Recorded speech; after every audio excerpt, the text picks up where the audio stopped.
Good afternoon, Caleb. I went with a different aspect. I got away from the dirt for my throwback. This is a 1997 Sterling Marlin NASCAR t-shirt.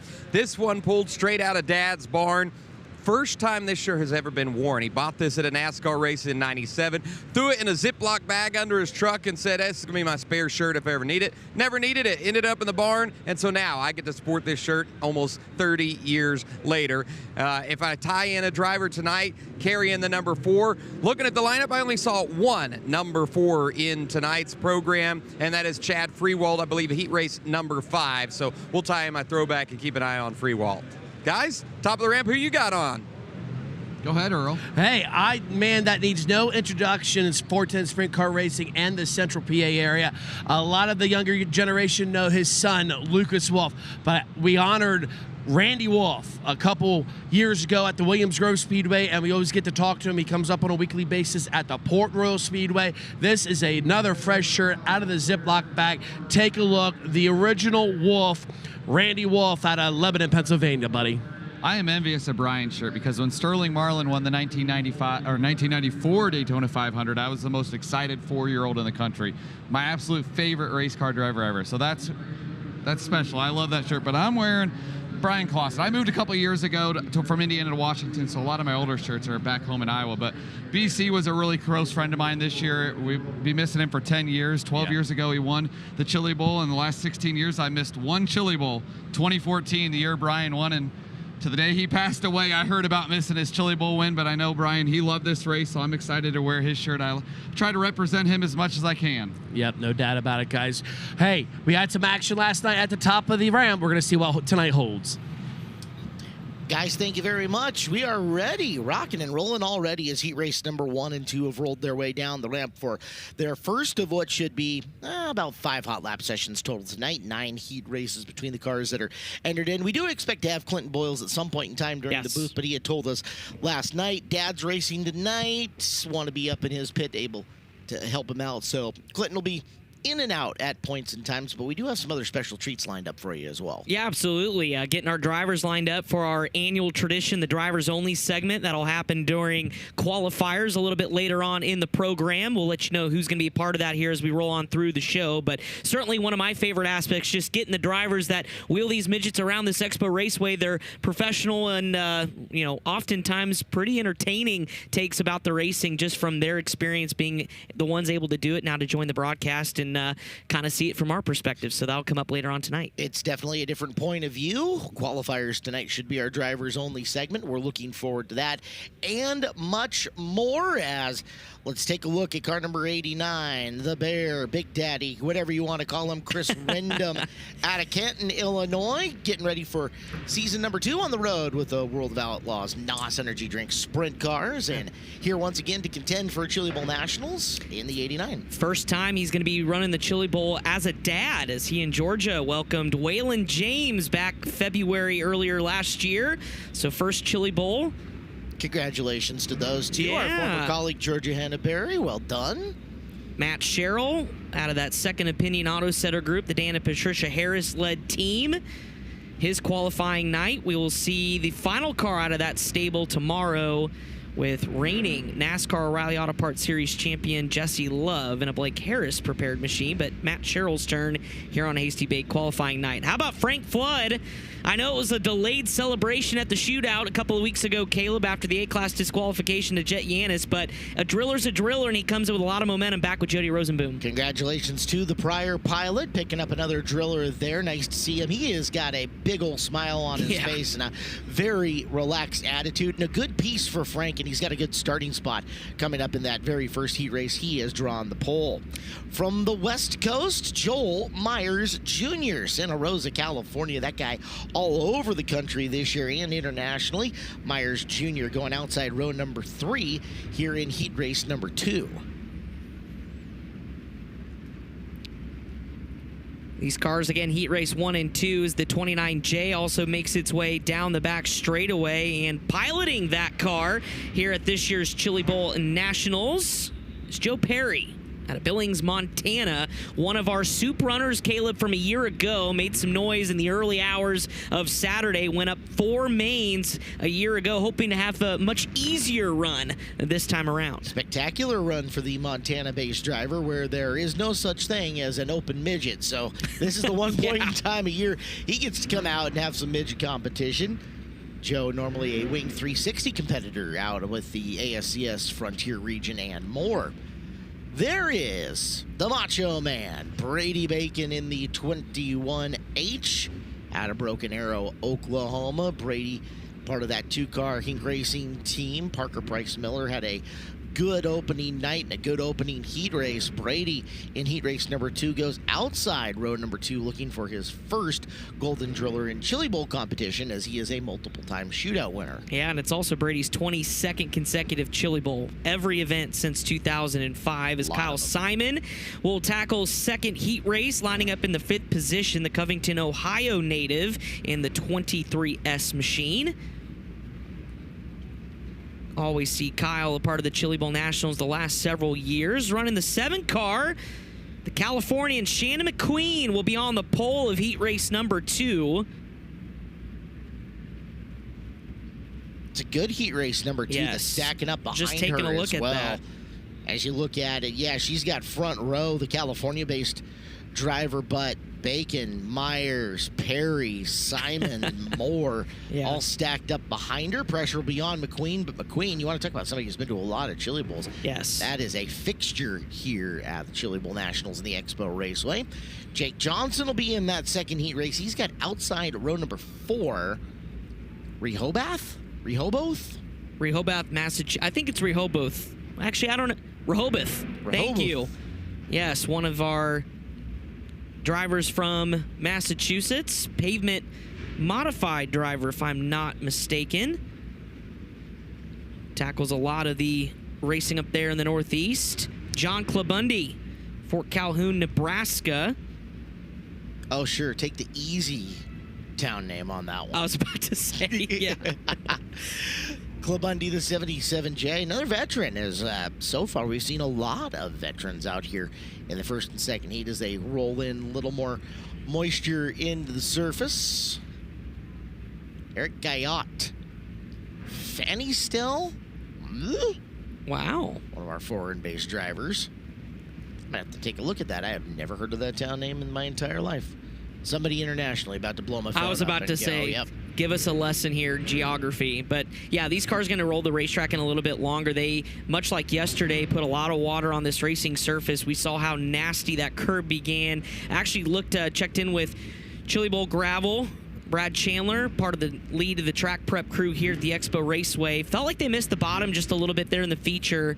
But obviously just trying to get the exits of the corners a little bit better to give both both lanes kind of equal opportunity. We saw the top kind of end up being dominant there, but either way, it was fantastic last night. Take a look from the speed shot, just how much this racetrack has got moisture in it. Rolled in about 3:30 this afternoon local time, about a half hour before hot laps, getting it dialed in. Should take out the BR Motorsports speed shot here in turns 3 and 4. Fanny Still is an unincorporated settlement in south central Manitoba, Canada. Okay. The weather averages 9 degrees on a high in January and averages -7 Fahrenheit on the low. No wonder he wants to come to Oklahoma. Oh, my goodness. Braxton Cummings, the Bedford, Indiana native, running the 71B here on Hasty Bake qualifying night, fresh off of a trip to the Southern Illinois Center, running the Junior Knepper 55. Didn't make the show. As we'll get the cars now up to full song with our first Dirt Draft Hot Lap session of Hasty Bake qualifying night. Shout out to Hasty Bake, feeding the crew before we got on the air today. Zach and his team out there of the Golden Driller outside the front door grilled us some nice pulled pork, some chicken. Delicious. Fantastic food today from Hasty Bake. A big thank you to them, as she's greasy out there. Chris. Oh boy. It is sliding around. It sounds like they're driving through kitty litter as it bounces off our announce booth and the windows that were cleaned yesterday by Chet.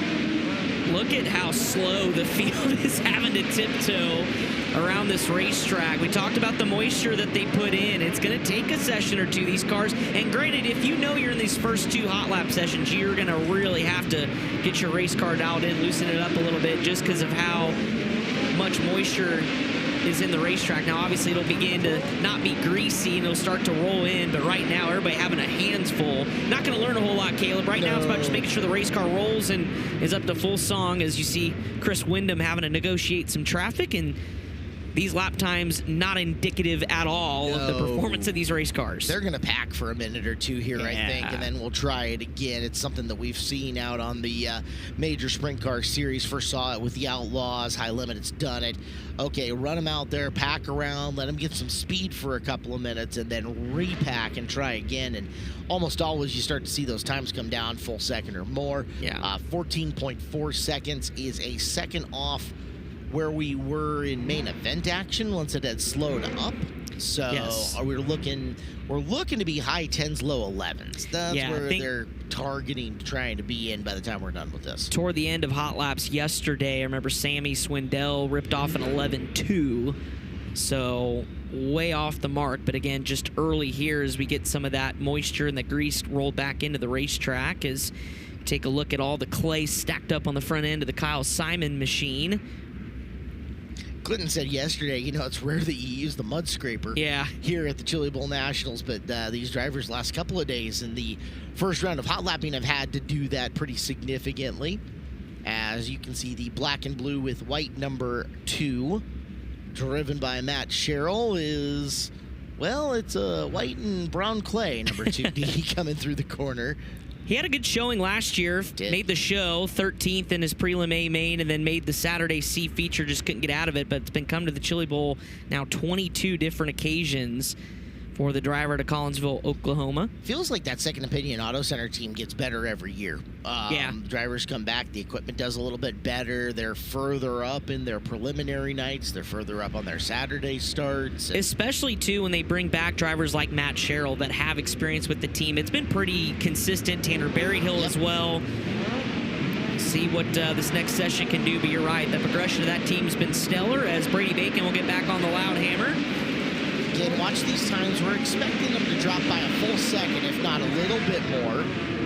Let them get out and strung up as we've got a caution flag out, and Shannon McQueen posted around, facing the wrong direction. Got a win at with the Rocky Mountain Midget Association at Lincoln County, Nebraska earlier last year. Keep saying this year, but we're well into 2026. Which is funny, because how many times today have I asked, what's today, Thursday? I know. They're running together. The Chili Bowl especially, because you're here, we get in on Saturday, practice on Sunday. It's almost like we're in the casino. You don't really know what day it is, what time it is, but you know that we're here and we're going racing. You kind of divide the days up by who's racing tonight more so. Although, over the last couple of years when we've had guys swapping nights around and not going when they traditionally are, right? Yeah. We had that string of time where the preliminary nights were won by the same guy, same people over and over and over again, and you go, oh, it's Wednesday, it's Rico night, or it's, before that it was Sammy night, right? So it's Monday, Kyle's going tonight. Let's take a look at Chris Windham. Mentioned World of Outlaw campaign year number 2 on the World of Outlaw Sprint Car Series. Going to run for Sides Motorsports in the 7S. And one of the NOS Energy Drink supported athletes out there. I've got the NOS Zero Sugar here ready to rip on Hasty Bay qualifying night. There's Frank Flood. Zero Sugar still 100% NOS. You can stop by the NOS Energy Sampling Station here in the arena to grab a complimentary can. Try one today. Find a retailer near you at drinknos.com. Get after it, race fans. They have got Standard. They've got their Zero Sugar. They've got Sonic Sour. They got the... I don't know what the purple flavor is because it's not Zero Sugar, so I can't have it anyways. But they got it. It's up there. Go get yourself a sample of NOS right now. Saw Kyle Simon there trying to negotiate some of the traffic. Chris Windham right behind him. Simon, a non-wing sprint car winner out at Lima Land in Waynesfield earlier last year. As the caution flag will fly. And we cut a couple seconds off, 12.742 for Big Daddy Chris Windham. see what they have them do, because you're still a full 1.6 seconds off about where you're expecting them to be. We'll take a timeout, get a look at the NOS Energy Drink ramp cam. We'll come back with more live coverage of the 40th Annual Chili Bowl Nationals, powered by NOS Energy Drink, continues next here on FloRacing. Still has a chance. Look at this. He's got a good run up turn number 2. Horse, he'll want it in 99. He's got to go high here. We're going for the stripe. It's Dan Morse. He does it. He gets number 2.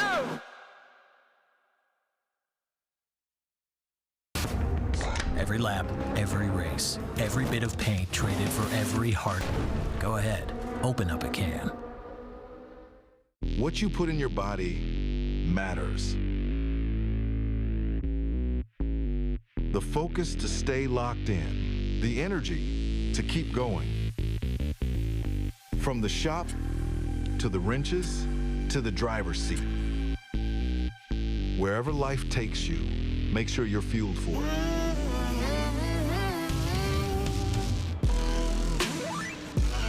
Power your life with Jugo Superfoods. Get 15% off at checkout with code DRILLER. For more than 35 years, Flying A Motorsports has been the trusted name in race trailers, motor coaches, and toter home. As the world's #1 Intech trailer dealer, Flying A leads the way in custom-designed race trailers and car haulers built to fit your vision. With a massive lineup of in-stock inventory and fully built custom builds from top brands like Intech, Renegade, Showhauler, T&E, Bravo, and C-Tech, we're ready to equip racers at every level. Whether you're a dirt racer, drag racer, or hot rodder alike, we have something for you. Tickets for the 2026 Season of Speed at Worldwide Technology Raceway are on sale now. The Bommarito Automotive Group 500, June 6th and 7th. The NASCAR Cup Series Enjoy Illinois 300, O'Reilly Auto Parts Series, and Confluence Music Festival, September 11th through 13th. And the NHRA Napa Auto Parts Midwest Nationals, October 2nd through 4th. Save big by going to WWTRaceway.com.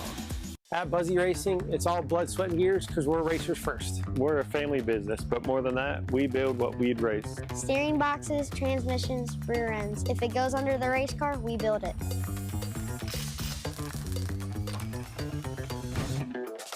Buzzy Racing. Family owned, Track proven. Built by racers, for racers.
Here comes round number 2 of Hot Laps, Dirt Draft Hot Laps on the racetrack here at the 40th Annual Chili Bowl Nationals, powered by NOS Energy Drink. The second car out of the Alex Bowman Racing stable, CJ Leary, first to fire off out of Greenfield, Indiana. CJ is absolutely buried in heat race number 3, Chris. Yeah, he certainly is going to have a lot of work to do coming from the tail of heat race number 3, and he's got drivers like Kyle Cummins who will start on the pole, Brecken Reese, as well as Trevor Service, Cooper Miller, so it'll be a lot of work. Speaking of Kyle Cummins, there he is, the USAC National Sprint Car Series champion, teaming up with Kevin Swindell and that operation, who have had quite the Chili Bowl so far. Caleb Hart with, of course, last night's winner, Emerson Axum. Yep, and a fantastic showing from Jet Barnes, who went on Tuesday night so far. a third and a first out of that stable here. Although, again, you put good drivers with good crew chiefs and good equipment. That's right. Good results happen. So we'll see what happens tonight. You remember how dominant Kyle was on that Friday night a few years back. We'll see if he can do it again. A lot of expectations on this guy. Also buried, starting 9th in heat race number 4, there's Jacob Denny. Yeah, Jacob Denny, the 2025 Power Ride National Midget and Extreme Outlaw champion, 16 national wins. Going to have some work to do in that heat race. There's Donnie Gentry. I think the last car out of the Tim Engler EA Stealth program. We saw Timez run 4th last night out of that stable, and now Gentry's turn aboard the 7S. A rookie, technically. Yes, technically a rookie here at the Chili Bowl, right behind there Jacob Denny, who we were just talking about. 8J out on the racetrack, or 8L, I should say, Cooper Miller, Graham, Texas, with the Velocita colors. Back here at the Chili Bowl. It's teamed up out of the Jonathan Beeson camp. Ryan Burnell, that was the story on Sunday, upside down in a big way. Then that car they used for the Race of Champions, and Shane Golobic got clobbered in qualifying for that Race of Champions event. They've had, well, let's just say a couple of repairs on that car over the course of the week, but it's his night here tonight. You and I got a chance to talk with Ryan walking up and down the aisles yesterday, if I remember right. Maybe it was the day before, but he said car's absolutely fine. It was good to go. 20 minutes, the car is exactly the same in terms of parts and components as everything else in the stable. So good to go. He's confident. He thinks he'll have speed, and Burnell looking for a good appearance. He is outside row number 3, starting 6th in that 4th heat race. Josh Hanna running the 80H here on Thursday night. Hanna out of Flint, Texas in the Torque Lab Racing Spike with a Toyota. And rolling through, car number 35. That is your pole sitter, I believe, from heat race number 4. We get a look at Chris Hartman out of Boulder, Colorado. Hartman in a pretty good heat race as well with Ryan Burnell, as well as Jacob Denny from the back, and Henry Chambers in that one as well. As we're underway, Dirt Draft Hot Lap Group number 2. So heat races 3 and 4 out on the racetrack, and we'll continue to see this track get rolled back in as we follow along with 2-time national midget champion this year, Jacob Denny. We're going to triple box. How about this, Caleb Hart? Look at that. McKim back on the sticks and feeling frisky with the try box. And quickly a caution flag out there. Leary jumped into the 11-second bracket at 11.7 with 2 around. Hannah's 80H. And Johnny Kent out of Kiefer, Oklahoma in the 55F. They're stopped up here by the equipment exit to the racetrack in turn number 1. Right up to the ramp, but not off of it. Power equipment will move into position, and we will get a look on the K1 Race Gear instant replay of how it went down. Both kind of getting collected there right on the entrance to the corner.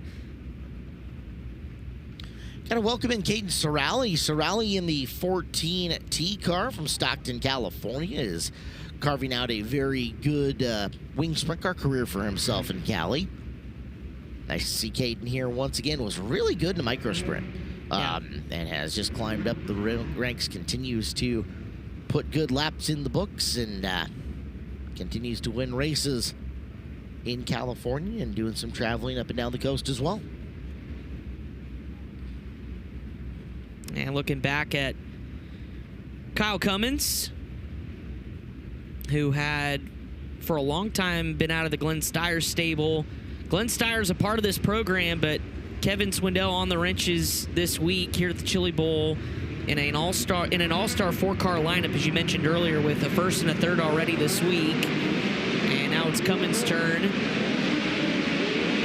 who many picked in their dirt draft lineup. Speaking of which, you have until the start of heat race number 1 to get those locked in. I know a lot of eyes on hot laps here today as we take a look at Burnell and CJ Leary trying to carve their way through.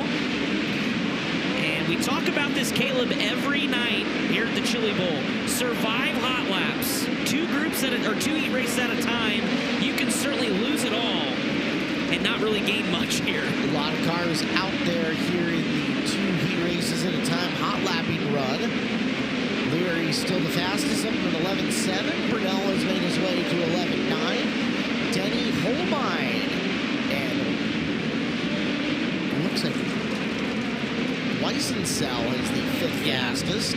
Abby Holbein doing a nice job up to 4th as you take a look at CJ Leary with the checkered flag out as your fastest in Dirt Draft Hot Lap group number 2 at 11.715. But Holbein there, the non-wing racer out of Ohio, typically with the Power Ride Boss Series.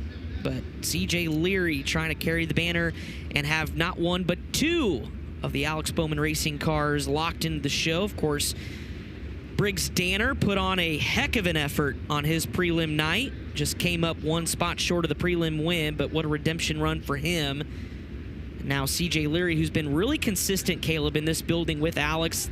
Several years now they've teamed up together here at the Chili Bowl, and not only are they some of the best looking cars in the building, they're also really fast. There has got to be a huge sigh of relief locking in Briggs Danner after Monday night. Have won in the show compared to last year, if memory's not too fuzzy, when they spent probably more time in the work area. Race cars. Yeah, last year was the year where they were just having to thrash all the time on their operation, and unfortunately for them, it set them behind the 8 ball. Now they've got one in, and all eyes on CJ Leary trying to make his car faster. Back up in green flag, you should get a look at Henry Chambers in the 1H. Baldwin City, Kansas native, and that white machine closing in on some slower traffic, at least seems slower there. A little tight race car for the 111 of Trevor Service. One upside down on the front stretch, and that's the 20Q of Brecken. Nope. 20W. 20W. Weissensell. Yeah, was 5th quick, and you saw him endoing on the front straightaway. So yellow lights come on, and shades of Riley Kreisel yesterday at the end of hot lap session got upside down, as we'll take a look at the K1 Race Gear replay coming right at you here. And that front straightaway now has bit us several cars over the last couple of prelim nights. Just got a little high on exit, and Caleb being in the infield yesterday had a really good perspective of the buildup on corner exit on the front straightaway. You could see it there. So much material will just get your car sucked into that outside wall, and you're basically a passenger. As you see the IBOC official flip count 29 as we kickstart Hasty Bake qualifying night. See the just absolute wad of clay stuck up underneath the front bumper as they get the hook on the front end. See Brian Ward in position. Yeah, really, it looks like all the corners look pretty good. It did get a bend in the drag length there, but it looks like they can change that. I don't really see any massive damage anywhere on any of the bolt-on stuff. Everything rolls smooth, so hopefully an easy repair for the 20W. Absolutely. Certainly anytime you get upside down, Caleb, in one of these midgets, you kind of hold your breath. Sometimes it seems the wreck is bigger than what actually happens. Sometimes even a gentle tip over may tear up some stuff. For Cody Weissensell there, you saw how far the back end of that car was up in the air before it came down. Obviously, a check through of the shocks and rear bars and such like that is in order for them. They have a little bit of time, as he is not expected out again until heat race number 4. We've got 5 groups of heat races still the hot lap, plus opening ceremonies. So they'll need to work fast, but I don't know that it's going to be a hair on fire, complete mad scramble situation. We will find out, because hot lap session number 3 is rolled down the ramp because of the cars from heat races number 5 and 6. Let's first, though, we need to check in with Blake Anderson. He's up top with Joel Myers Jr. and a TJ Forge pit report. Well, welcome back to America, Joel Myers Jr. Boy, New Zealand, you've really made a killing over there, but it's really starting to adjust over here. You had a heck of a season. How excited, after finishing so strong with Brody Hayward, a big Trophy Cup winner, are you ready to get 2026 going? Yeah, for sure. You know, we just had the title last weekend in New Zealand, and so that was good. And, you know, we got on a plane the next day, and we're here. So just been kind of hanging out all week, and obviously Brendan went Tuesday. So hanging out, and, yeah, just kind of get 2026 started with Brody and the guys. Just, you know, starting off here. I've never really raced here before. So, yeah, it's cool, and, you know, just kind of get our feet wet in a midget. What's it like to race here for the first time? Especially you went out early, and the track is really, really wet and slick. Yeah, obviously we didn't get hot laps on Sunday with, flights, and I couldn't make it in time logistically. So, yeah, those were our first laps, and I felt like, with Slimy, it was just kind of, get some laps, at least get a feel, and, yeah, we'll see how the heat race goes. Good luck. Thank you. Joel Myers Jr., the Trophy Cup champion this year, he's tough to beat overseas in New Zealand and now starting to rack up those 410 wins and 360 wins here in the States. Yeah, it's amazing to see what translates when you find success, Caleb, and then it kind of starts to evolve your program, your racecraft, as you begin to climb the ranks. And like he mentioned, Brenham Crouch going earlier this week wasn't quite the run they were looking for, but the Hayward Motorsports Group has another shot tonight. Blake Anderson's first interview as a newly unmarried man. Yeah. On racetrack, eyeballs have been on this guy, the winner of the O'Reilly's Race of Champions in pretty spectacular fashion. It is Christopher Bell in the 21. Bell has the pole for heat race number 5, originally out of Norman, Oklahoma. And you heard how happy he has been just to be here in the arena. It's a really positive Christopher Bell who feels very good about that program.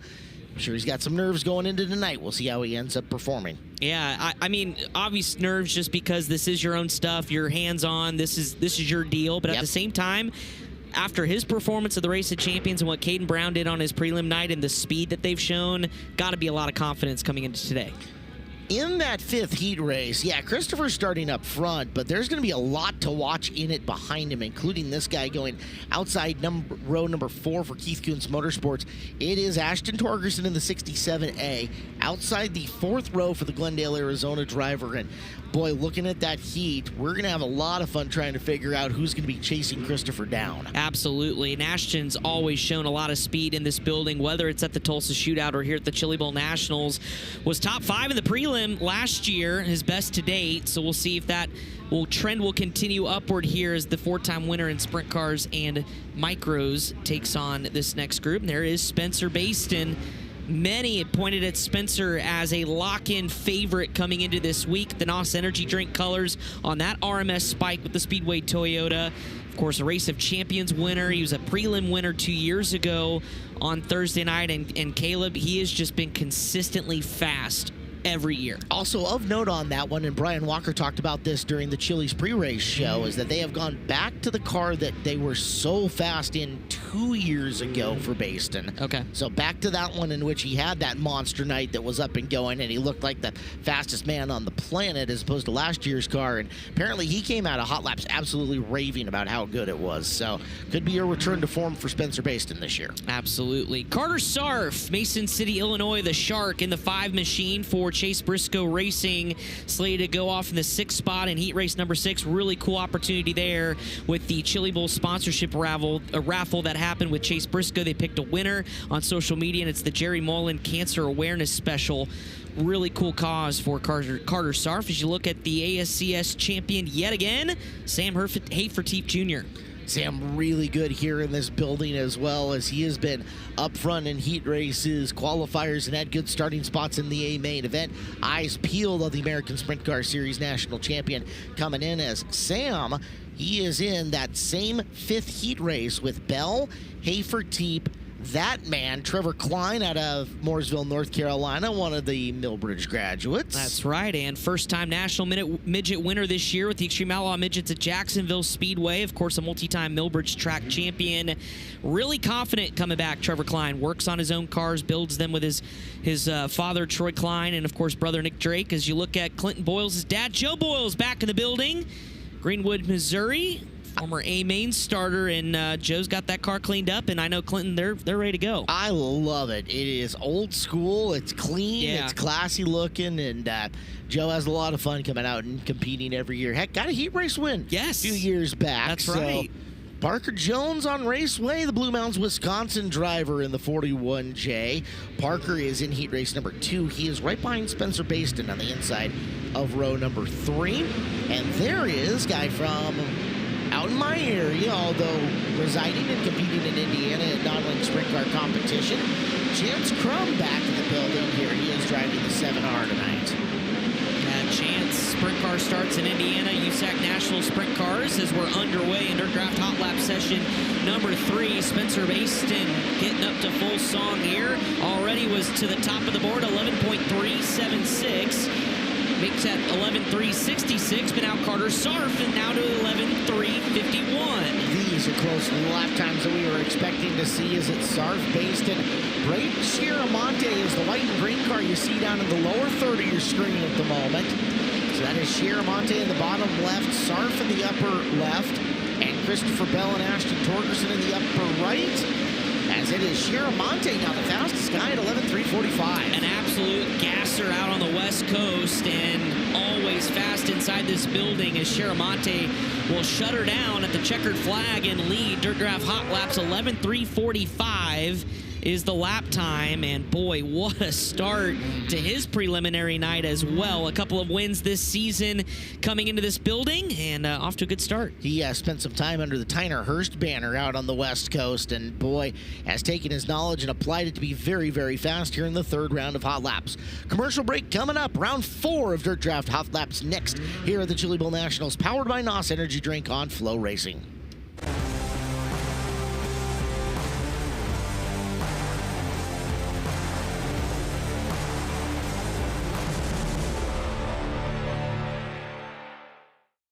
Race Car Engineering is your single source supplier for all your racing equipment. Dirt, asphalt, drag strip, street rod, or off-road. Their experts can keep you on the track and in the lead no matter what type of racing you do. Hundreds of brands, thousands of parts. Find them online at racecareng.com or call them toll free at 800-882-7231 and make sure to ask for your free catalog. That's Race Car Engineering, 800-882-7231.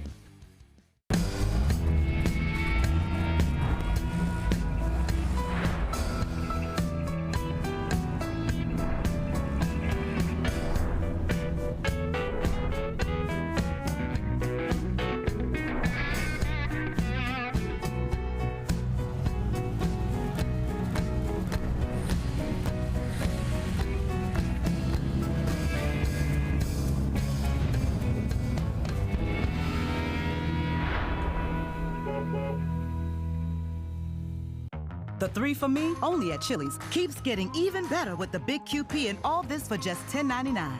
With 85% more beef, it makes a quarter-pound burger look tiny and, well, yeah, tiny. This Chili's 3 for Me is the best $10.99 you can eat. When it comes to magneto ignition performance, there's only one name that you can trust, and that's BR Motorsports Ignitioneering. Servicing the racing industry for over 30 years, our state-of-the-art Magneto Dyno Test Lab facility is equipped with the most technically advanced equipment available. And that's why crew chiefs like Paul Silva and Philip Dietz choose BR for all their ignition needs. To learn more, visit us at brpromag.com. Unveiled at PRI, 5-Star introduced an all-new sprint car body engineered using advanced CFD aero analysis, validated through on-track testing using real-time airflow data. There's no reason why anybody will want to run anything else than this 5-Star sprint car body. Designed to fit Maxim, XXX, Schnee Lawson, JR1, J&J, DRC, Spike, and more. 5-Star's all-new sprint car body. The new standard in sprint car technology. This isn't just a race, it's the race. 500 miles of glory, a million memories, one place. That's what we love about the Daytona 500. You gotta see it to believe it. Secure your experience now at Daytona500.com.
Cars are rolling now for Hot Lap session number 4, heat races number 7 and 8, and out of the Swindell Racing Stable, Xavier Toney, first guy on our screen out in Odessa, Missouri, the 91F. loss for Doney. Rough night for Sammy last night. Doney trying to make up for it here tonight. Yeah, absolutely. Doney carrying the banner there for Swindell Bertrand Motorsports as the two-time winner with the Power Outlaw Sprints at 34 Raceway in State Fair, Missouri hits the racetrack. There's a guy who had a great year in wing sprint car racing, Caleb Henry out of Sacramento, California. Absolutely. Spent a lot of time back in Ohio running the skating rinks that are Fremont, Attica, and more, and showed a proclivity for it. Caleb Henry, pole sitter for heat race number 7, originally out of Sacramento.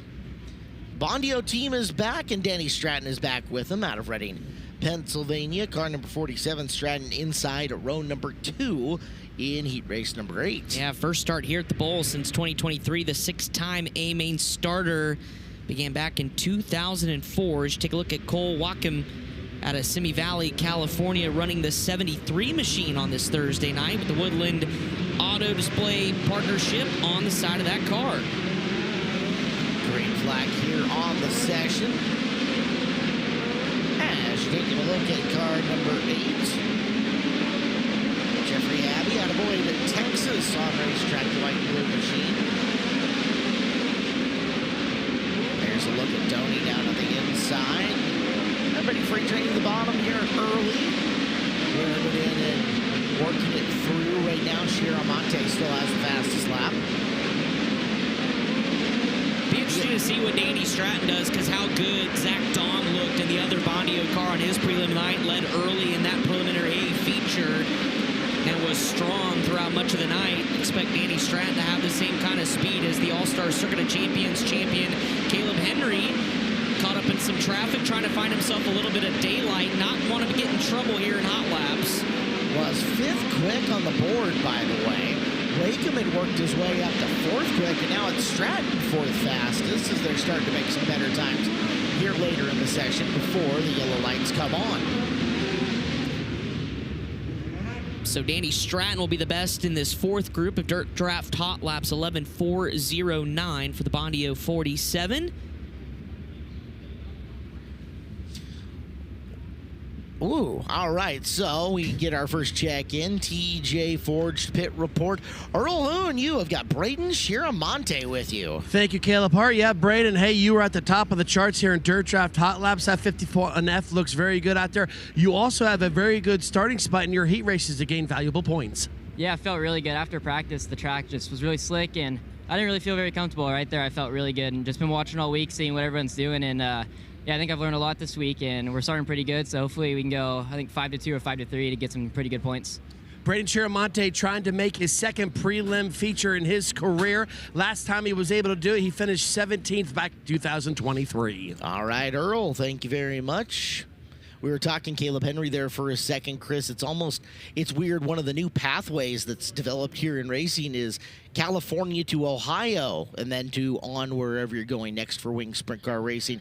Caleb Henry trying to make that run up and through. We saw Cole Macedo pull that one off. Gage Garcia going to be the next guy that tries that out of the California ranks, and more. It's interesting. The tight little heavy bull rings of Cali, and then you go out and get to play in the dry slick out in Ohio. It gives you a wide variety of skills to use, at least in the wing sprint cars. Yeah, absolutely. Got to love the diversity and the challenge that some of those racers have to face as we welcome our final group of Dirt Draft Hot Laps, led out by Ryan Roulette, the rookie here at the Chili Bowl, ARCA Menard Series competitor, and the 67R will be on the pole of heat race number 9. And what an opportunity for Ryan. A couple of ARCA drivers were scheduled to run here today. Unfortunately, Brayton Laster had to scratch.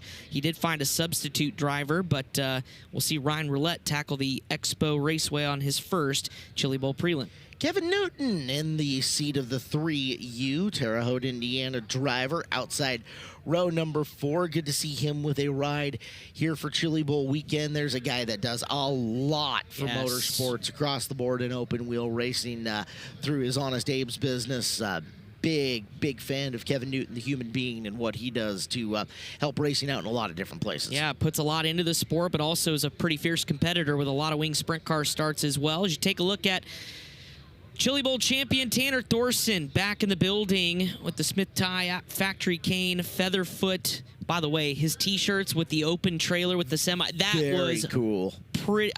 I didn't get one. I wish I should have. They sold quick. Yeah, they were gone pretty quickly yesterday. But good to see Tanner Thorson back. A lot of speed, of course, for the 2022 champ. A lot of ramp truck fans out there, right? Yeah. So it was just so old school. I mean, I love that vibe. That was really cool. And so Tanner's certainly going to be one of the favorites with his now 12th attempt here at the Chili Bowl. Be 4th in heat race number 9. Inside row number 4, starting 7th, Robert Carson out of Clayton, Indiana.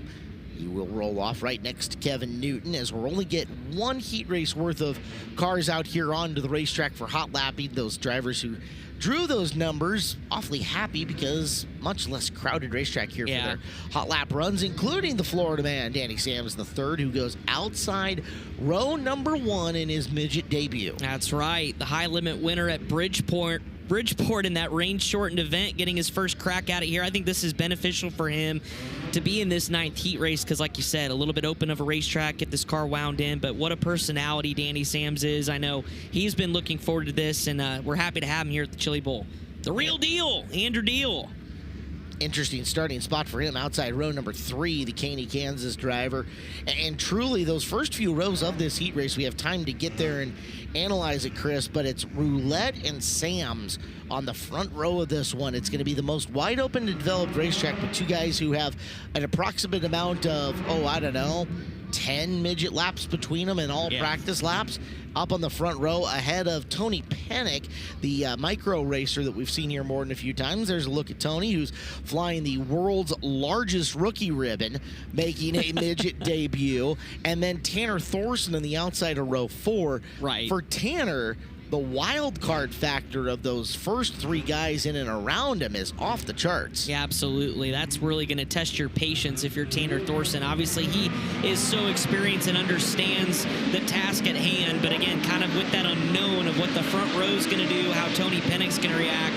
Going to make that 9th heat race interesting as we get up to full song. The 57A of Matt Recheck out of Beaver Dam, Wisconsin, up on the loud pedal as well in the 57A. He'll start shotgun on the field in heat race number 9 as we go back up and take a look at that 3U machine of Scootin' Kevin Newton. The Recheck car that we're getting a look at, it's one of the Badger Midget drivers, but it is a national motor. Okay. It's a 20-year-old Fontana, but it is a national-sized motor on that one. He is also a rookie here in 2026. So many rookies piled into this 9th heat race. Who knows what's going to happen as you get a look at Andrew Deal. Yeah, Deal running select ACS and ORCS sprint car starts this past season. Was in a D-main on Saturday a year ago after making the show, but finished 19th in his prelim as Thorson continues to get some laps under the 88 belts machine. Goes into the corner underneath Sams, and that might be big for the confidence of Tanner if he gets to racing with Danny a little bit later. He sees, okay, Danny hung on to the race car, gave me a little bit of space, drives up and through, and now it is his starting row mate, Pennick. Moment of heart palpitation, and gets by. So that'll conclude Dirt Draft Hot Laps. 3rd fastest overall best in this group, Tanner Thorson. But again, top of the boards after 5 groups, it's Braden Ceremony, 11.345. So with the conclusion of Dirt Draft Hot Laps, we will step aside and we will begin to ramp up the program here on Hasty Bake Qualifying Night. You're watching live coverage of the Chili Bowl Nationals, powered by NOS here on FloRacing.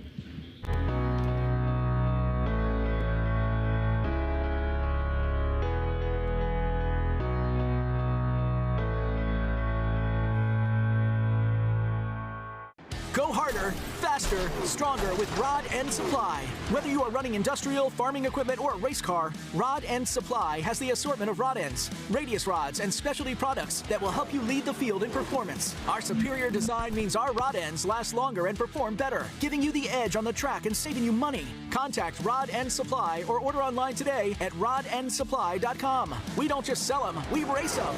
rodendsupply.com. Serving the racing community for over 30 years.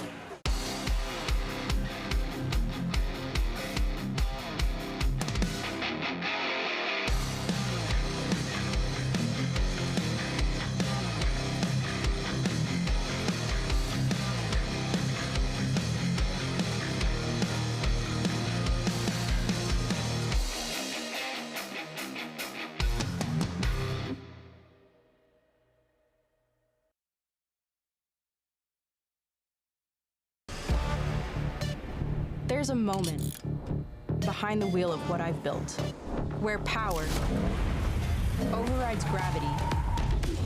And I hit that zero moment. Zero doubts, zero fear, zero competition. No rule or mold I can't break. And limits, absolutely zero. And there's a NOS Zero sugar to get me there. The biggest night in pavement late model racing history. This is our Daytona 500. It's the biggest race of the year. Destiny fulfilled! This is the biggest race I've ever won. The best dirt late model series in America. Eibach Road Truck Lift Stage 3R. Proudly made in the USA.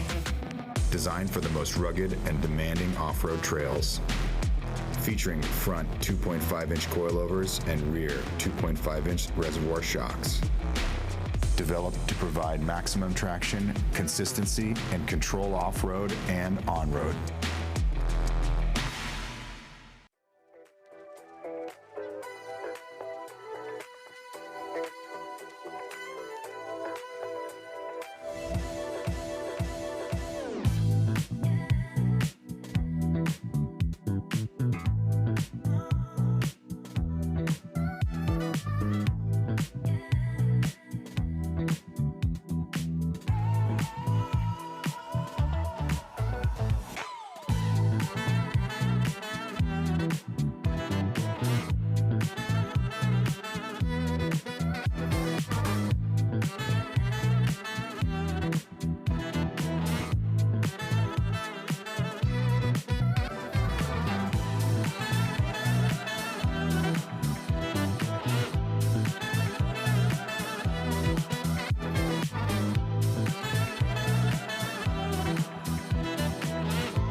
Welcome back. Coverage continues from the 40th Annual Chillyville Nationals, powered by NOS Energy Drink, here on FloRacing. Opening ceremonies just a little bit away here on Throwback Thursday night in the arena. Hasty Bake qualifying night as well. I'm Caleb Hart, Chris Wilner here in the booth. Clinton Boyles will join us after a little while. Well, folks, the Great American Race returns Sunday, February 15th. Pageantry, unforgettable moments, edge of your seat racing, all part of the legendary Daytona 500. Be there as history is made and a new champion is crowned in the race that defines legend. Tickets and packages available now at DaytonaInternationalSpeedway.com or by calling 800-PIT-STOP. DaytonaInternationalSpeedway.com or by calling 1-800-PIT-STOP. Don't miss your chance to be a part of it. Scan the QR code and pick up your tickets for the Great American Race, February 15th. Just a month away. To the day. Crazy. Time's flying by. Off seasons are wrapping up, and we are gearing up for a busy season in the racing world, and especially here on Flo. So much to look forward to. The Chili Bowl, always an exciting way to kick off. It depends on who you are. I hear people say this concludes their year.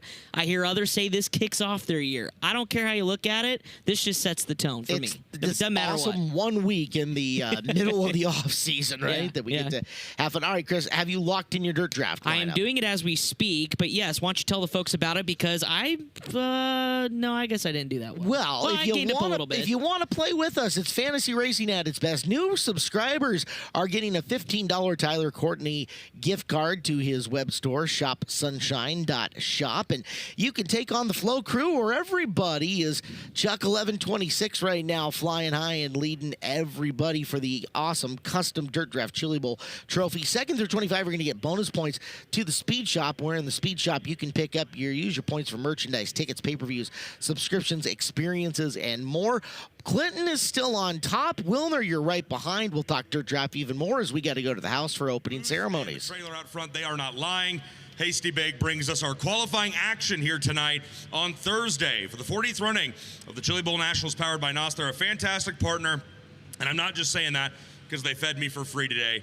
They got great charcoal grills, and they're from right here in Tulsa, Oklahoma. They also gave me this really cool hat. So we are ready to begin here with Hasty Bake qualifying night. It is Thursday inside the SageNet Center. The grandstands are filling up along the front straightaway and here in turns 3 and 4. So Tulsa, Oklahoma, talk to me. Are you ready for some midget car racing tonight? Good, because that's what we're here to do. It is Hasty Bake qualifying night, and it is now time for our opening ceremonies. So at this time, I'd like to ask all of you who are here in attendance with us, if you are able to please rise as we welcome from Racers for Christ to lead us in tonight's invocation, Miss Lori Cutter.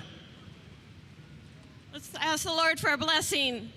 Father God, we are grateful to gather from around the world at the Chili Bowl Nationals, where we can build community and anticipate a thrilling night of racing. Thank you for the passionate, loyal fans here and on Flow. Bless them for their faithful support and meet their every need this new year. Strengthen the staff, officials, and volunteers, for this event would not be possible without their dedication. Give favor to our sponsors who elevated this event. May your presence and peace, Lord, be felt in this building. Lap by lap, pour out your divine protection. Keep our drivers focused and safe. Give wisdom to the crews, Lord, as they prepare and adjust the cars throughout the night. Thank you, Lord, for the love of racing you laid in our hearts. A sport where you teach us about character, discipline, and humility, where teamwork and sportsmanship shine, and where your God-given talents are tested mentally and physically.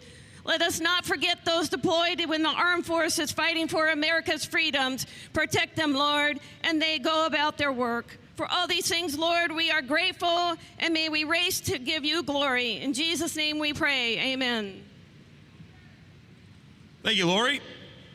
Fans, at this time, we ask that you please remain standing as we honor America with a live performance of tonight's national anthem. Tulsa, would you please welcome to perform tonight's national anthem, Miss Ella Davis. Oh, say, can you see by the dawn's early light what so proudly we hailed at the twilight's that's gleaming, whose broad stripes and bright stars through the perilous fight o'er the ramparts we watched were so gallantly streaming, and the rockets their bombs bursting in air gave proof through the night that our flag was still there.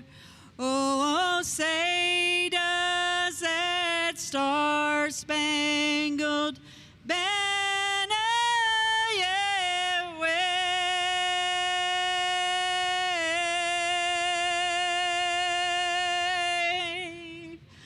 o'er the land of the free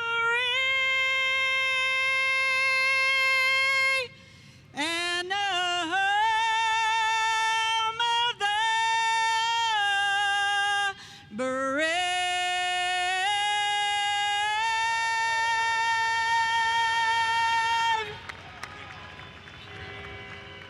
Hey, SageNet Center, how about it one more time for Miss Ella Davis?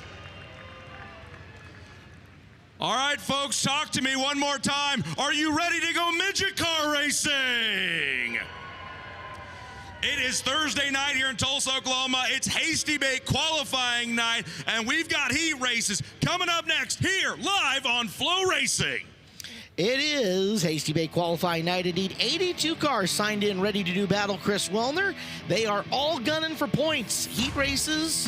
We'll get our first little round of, I don't know, division coming out, because out of these heats, 40 cars are going to go into qualifiers. The remaining 42 who do not score in the top 40 in points will go to D and C main events in a very busy, full field, busiest night of the week here so far, with a Friday that's looking even more jam-packed as we eyeball it coming up down the road. But yeah, top 40 in points coming out of this. We'll go into qualifiers, everybody else into D's and C's, and you don't have a good heat race, it makes a really tough weekend. Yeah, absolutely. It certainly does. And this is where the tone is set. This is where the nerves start to crank in. The anticipation comes out because you want to be in that top 40. Your night gets so much harder if you don't make the qualifiers, and then you have to race your way through where anything can happen. Where we've been traditionally, Caleb, is about 74.6 is the cutoff after heat races for passing points to make the qualifier, then make that invert, which is really where you want to be, about 92.5. So that's going to be the number they eye on. Got to work your way up. 1-to-1 is 100. They drop after that. You gain by 5 if you continue to move up from your starting spot. We're going to keep it all on track for you. Try to capitalize it. We will do that indeed. We got to check in with Blake Anderson and Earl Hoon, our TJ Forge Pit reporters. And guys, who are you watching tonight? Thank you, Caleb Hart. Yeah, I'm going to be watching a man that has a golden driller and micro sprint competition, but yet he is still yet to win a Chili Bowl Nationals. Needs no introduction. It's the Macho Man, Brady Bacon. He's going to be one of my guys to watch here tonight. The one I'm watching, he starts 9th in Heat 5. 16 midget wins this year, a Power Eye National Midget Championship and an Extreme Midget Championship. Jacob Denny, he's going to be one to watch, the Galloway, Ohio native. Tonight, I think, is the night that he continues to prove that he's ready for the big stage. He was 3rd in USAC National Midget points. I think he locks in tonight. Ooh, yeah. Brother. Wow. Earl Hoon, chiseled steel and sex appeal, the leader of the Who Nation up top. Let's take a timeout. We are coming back. Heat race number 1 will be on track for us here at the 40th Annual Chili Bowl Nationals, powered by NOS Energy Drink here on FloRacing.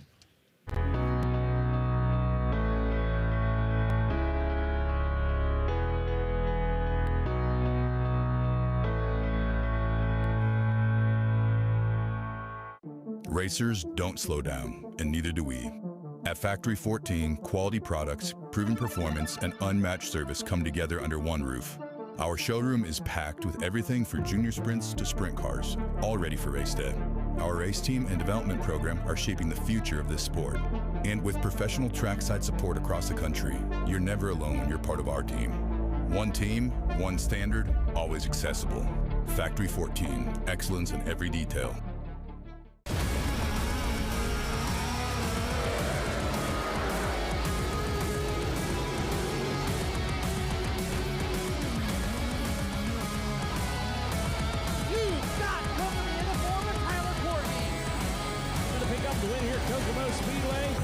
It's going to be Kenna McIntosh, 08, victorious tonight.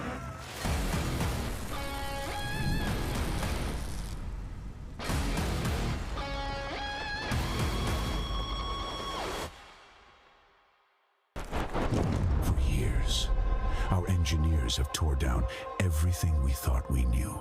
Every bolt, every seal, every millimeter. What emerged isn't just an upgrade.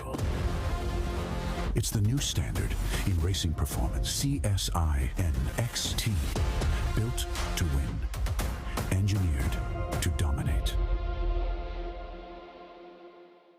Please hold. This will only take 24.67 seconds. In this arena, there's no margin for error. Every component has one job. Perform when it counts. Precision, strength, consistency, maximum performance development.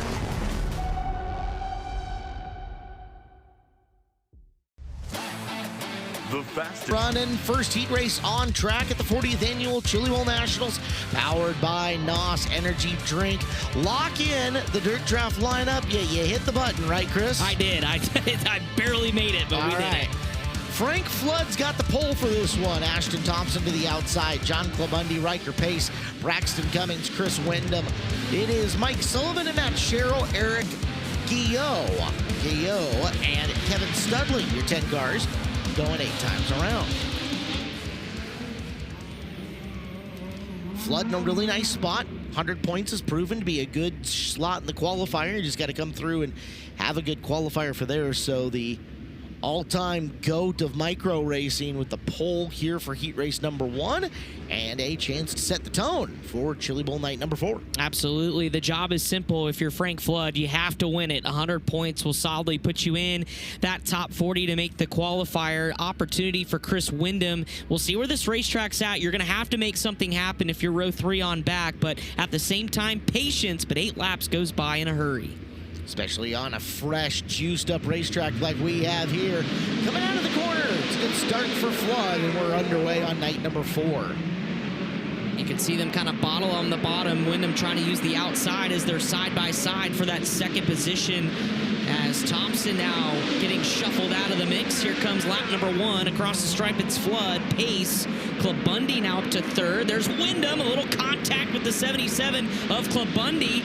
There's the second opinion auto car. Matt Sherrill trying to go through as they settle it down the front straightaway. Feel for Sherrill. He was just trying to hang on there and got bounced around like a pinball up near the top of the pinball machine. As yellow lights are on around the racetrack, caution is out. One up against the inside. Hard enough to move the concrete barrier on the inside. Taking a look at it, I think that's the 25 GS of Guillot. And Guillot, you're right, thundered that jersey barrier to where it kind of knocked it off, and those jersey barriers are not light by any means. You can see the flat left rear tire as they moved Guillot's car over the, or back onto the racetrack. Take a good look from Chase Schaefer, our infield cam at the damage, as we watch the K1 instant replay. Oh, upside down, huge. Throttles still, I don't know, maybe got hung open a little bit. You can see it here. Kind of barrel rolled. Velocity was pretty massive on that for such a short distance as far as the flip was concerned. The media guys go scrambling off the inside as you come down. Head on a swivel down there, but good to see Guillot out of the race car as we have eclipsed the 30 mark on the IBOC flip count. Guillot was our Manitoba-based driver that we were trying to figure out where the heck that town was. That's right. You know what the population of that town is? Please tell me. According to Wikipedia. Which is always correct. 95. Wow. 1/95th of the entire town is here knows everybody. Brian Ward, what more can you tell us? Yeah, I'm going to get a word in with Eric right here. Matt Ward gives him some pieces to the race car. We'll come in a safe spot here. Eric, it looked like you kind of throttled out. We don't know if you had your foot in it or if it got stuck when you went over. Yeah, I tried to throttle out of it, and it hooked, and I was in the washing machine. Tough luck there for Eric Guillot. We'll give him a ride back soon. Caleb, you ever been in a washing machine? I'm assuming that means he got tumbled? Put it on tumble. That's right. Back under the green flag, Frank Flood leading Riker Pace. And now Chris Wyndham will hold on to the 3rd spot as we'll get the lineup straightened out in timing and scoring as they cross the stripe. But Riker Pace keeping Frank Flood honest here early in this first heat race. Big move there from Wyndham on the inside of turn 1 on the restart lap to just sneak that spot away as Flood's really struggling with that race car a bit. We hadn't seen him have to correct more than a few times coming off the 4th corner. That car has just been a little too tight. He has had to rustle it around, but he's managed to stay out front so far. 3 to go for Flood, Pace, and Wyndham. And Wyndham looking for another spot. 62 would be huge here if he can get the nose underneath Pace. Yeah, it'd be 113, which would be a solid mark in the qualifiers. Matt Sherrill trying to make something happen in the late goings under Braxton Cummings for position. Also ahead there is John Clubundy. You're looking at drivers 5th, 6th, and 7th as finally Wyndham gets around the pace machine. May have had a bobble, Riker Pace. Will move Chris Wyndham now, 6-2. Frank Flood on cruise control. White flag is already out. Now the checkered for Frank Flood, who will win 1-1. So 100 points for Flood, 113 for Big Daddy Chris Wyndham, going 6-2. We should take a look at your unofficial results. Two biggest movers finishing 1-2 as far as points gained. Riker Pace going to be right on the borderline for making the invert of the qualifier, but he will get to a qualifier as up the ramp they go. The NOS Energy Drink Ramp Cam, of course, this booth, the entire arena, powered by NOS Energy Drink. Imagine trying to get through a Chili Bowl Nationals without NOS Energy Drink. It's hard to think of, considering the hours and the laps and the cars that we have put in here over 3 weeks. Yeah, I can't imagine. Thank you, NOS, for all the help. It's greatly appreciated. Necessary. Yes. Stepping up as the sponsor this year of Chili Bowl Nationals, and not just here, but all across the industry. NOS has put so much in with all of the NOS-sponsored athletes that we have driving cars, their event sponsorships, series sponsorships, and more. So, once again, from all of us out here on the working side to you guys back at NOS Energy Drink, it's noticed and it's appreciated. Thank you very much. Absolutely. Saw Lauren Albano yesterday down in Victory Lane with one of her drivers in Dason Pursley, who locked it in the show. So thank you, NOS, once again. Back up top to the top of the ramp, EHJ with a TJ Forge pit report. Mic check. Oh, Mike. Whoopsies. I thought I turned the knob, guys. Thank you. Frank Flood getting his second heat race win in his Chili Bowl career. I mean, how nerve-wracking is it? You know, you've been here how many years now, but you started on the pole. How nerve-wracking is it to start on a pole of a heat race? I've been back there about ready to throw up all day, being pole of heat 1. You saw out there, my nerves got the best of me. I about spun it out going into 3, but settled down and kind of got my composure back and got my laps back together. And I knew I had Chris coming strong. Doesn't matter where he starts, he's always a threat here. So I just knew that was my only shot to keep fighting and keep living for tonight.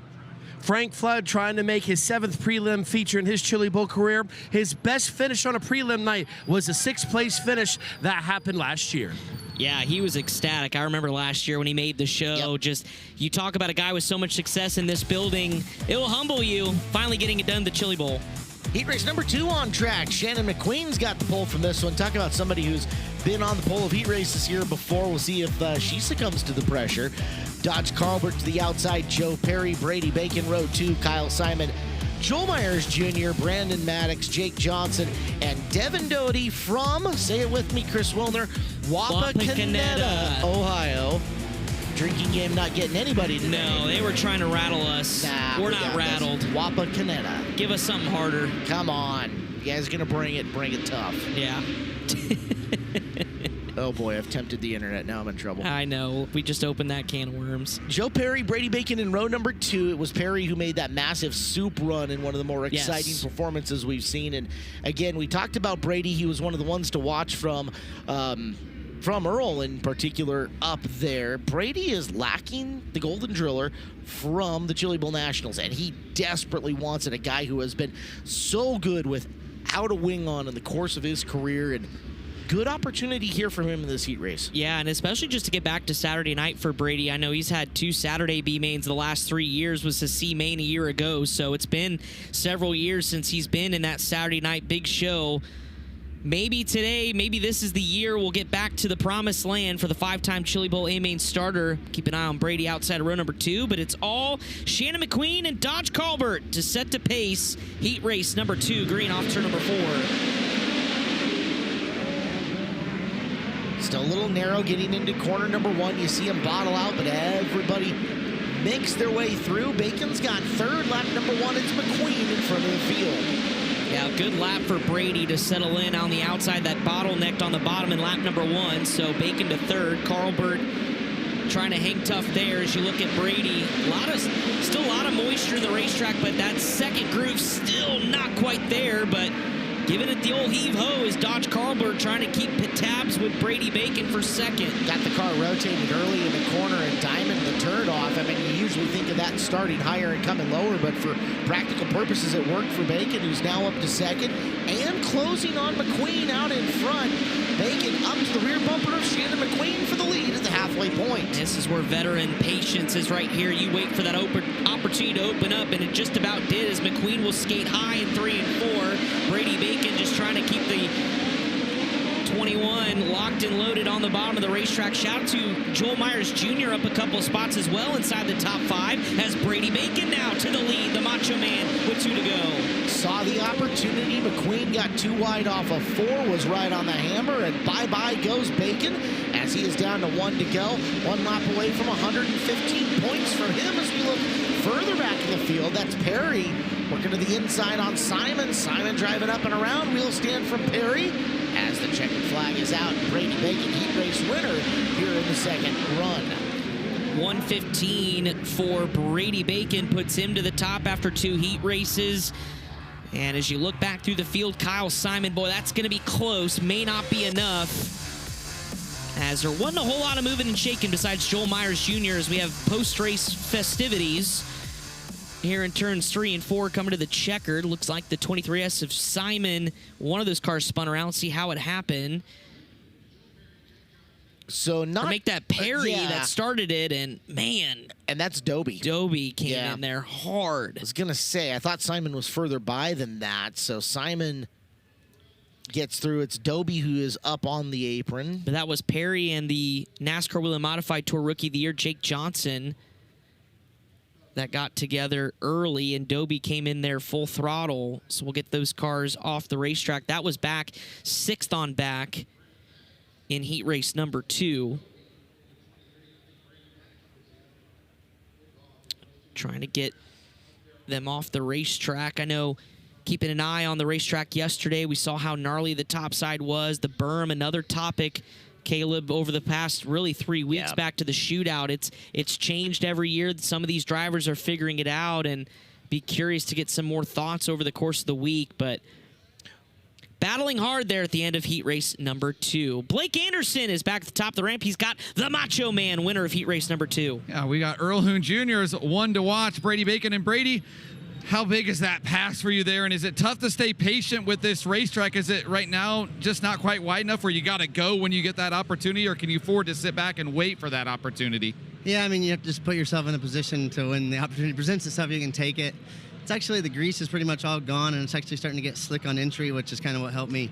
You know, I was able to stay down, and she slid up a little bit, and then I was able to finally get by her. But had to work it over a couple times, and that's just kind of what you have to do. You can't beat yourself. So, yeah, I think our car's really good. We made a lot of improvements, just changed our package a little bit, and I think we're going to be right there. The 4-time USAC National Sprint Car Champion looking to lock into his 17th straight Prelim A main. Brady is just a model of consistency in that regard. And yeah, 17 straight Prelim A mains. We talk a lot about the Jerry Coons record, but wow, Brady is right there and ready to eclipse it should Jerry ever falter. Jerry's not looking like it's going to be anytime soon. His performance the other night, 26 straight for the USAC Triple Crown winner, as our BR Motorsports Speed Shot shows our next heat race, Caleb Hart, number 3, coming out on the racetrack, led by the USAC National Sprint Car Champ. Kyle Cummins, Princeton, Indiana, the 39G on the front row of this one. Abby Holbein outside row number 1. Sean Robinson, Brecken Reese are in row number 2. It's Trevor Service and Tim Kent in row number 3. Cooper Miller, Johnny Kent in row number 4. And CJ Leary buried all the way in 9th here in this one. Gonna have to come a long ways forward. We talk a little bit about the scoring matrix going on here. Leary from 9th. If he gets to 5th, he'll have 92 points, and that is right on the cusp of making the invert for the qualifier where you need to be. If he can get to 6th, he's easily into the qualifier. 7th, he's on the outside, so he's got to go forward at least a few spots just to make it. But again, we're talking about a guy like Leary who's here to compete and thinks he should be up there trying to win the darn thing, right? 9 to 4 is going to be the absolute minimum to get to 104 points and at least safely into the qualifier invert. Yeah, absolutely. But, I mean, if you know anything about CJ, it's not going to stop there. He's going to want to go all the way from the back and be high point man. But certainly an opportunity. You heard Brady Bacon talk about the grease practically gone around this racetrack. That's a good sign for CJ because there is some maneuverability, especially a little bit of the slick on entry. You may see drivers wide in corner entry, maybe missing it a little little bit, and that opportunity for CJ to capitalize. So it's about being patient. This will test the patience of a driver like CJ Leary with some of the cars up ahead here at the start. Especially with some drivers that have not had the long-run success that CJ has here in this arena. Some guys who are looking to add some consistency and some results to their program inside the Expo. Kyle Cummins, we know he is a guy who can get the job done from the very front row. Inside row number 1. Glenn Steyer's backing. Kevin Swindell wrenching. Good combination there with a talented driver. We'll see how he does. Yeah, and Brecken Reese there outside row number 2. A gasser in the micro ranks. Second Chili Bowl start here this year. See what kind of things he can do from Canyon, Texas, as Kyle Cummins will lead the field to green. Holbein didn't quite get the jump she needed, and there goes Brecken Reese from 4th to 2nd on the opening 2 corners. Smart moving there from Reese to get clear and out sailing early here as lap number 1 belongs to Cummins. Reese is 2.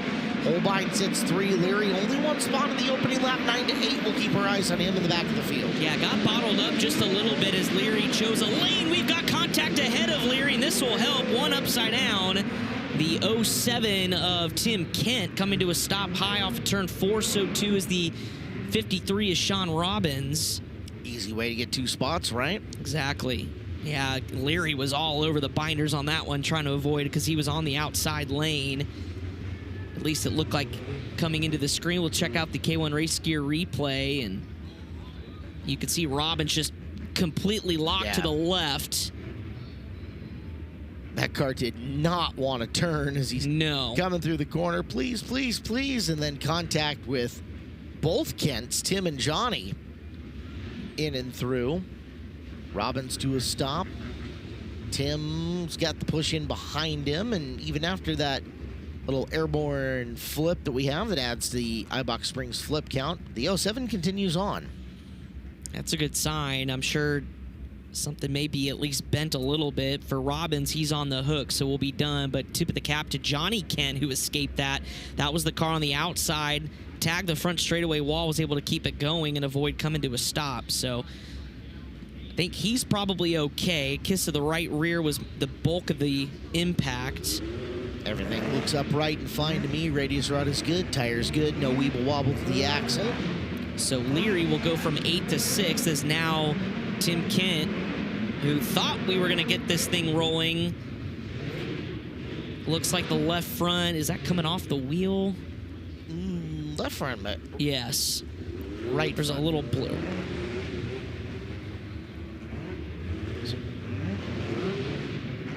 Either way, they're going to go to the work area and try to make something happen. No guaranteed time, of course, until we get to the feature event.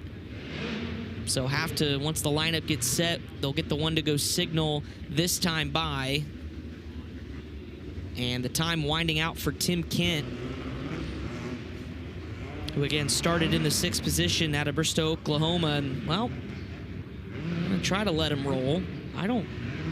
Doesn't look flat. I mean, yeah, well, it's quite a bit of mud caked up underneath the airbox. And what you wonder there with that mud is if it's interfering at all with the swing and the move of the drag link. We watched that yesterday on Professor Ward's. That's right. Midget Anatomy 101, and the angle that drag link comes into either the combo arm or the third arm for your Ackerman style steering. Guys, Brian? I saw Tim come to the infield and he was throwing his hands up at an official, so I went and asked. They said he was told on the receiver to go over the work area. Apparently he was leaking a lot of fluid. That's why they had the rest of the field spinning their tires there near the exit ramp. So I'm not sure where the fluid was coming from or what they noticed in the work area, but he was sent there. They looked it over and then sent him back on the track. Thank you, Brian. So race control spotting something, but Tim has opportunity to continue in the 07. Kyle Cummins going to lead the field back to green. 2 down, 6 to go. Cummins rolling through 1 and 2. Big move to the top for Johnny Kent. I like it. Around Holbein. Had to get on the binders. Brecken Reese through the middle. kind of stalled that run for Kent on the outside as Holbein in the middle is going to come to a stop, and unfortunately Service will get caught up in the 111. Holbein out of the Mark Daly camp this week. Mark having all sorts of issues with his machine on prelim night. Was that Tuesday? So now Abby's turn in the 22M, but going to come to a stop now. Cooper Miller to the attention of the crew there in the work area in the 8L. Cooper was running 7th. Outside of Cummins and Larry, nobody wants to stay on racetrack here. Is no. Everybody giving their shot. Oh, yeah, there was some help, just a bit. Watched again from our up top turn 1 cam. Yeah. There was some help. There was definitely front to rear bumper contact.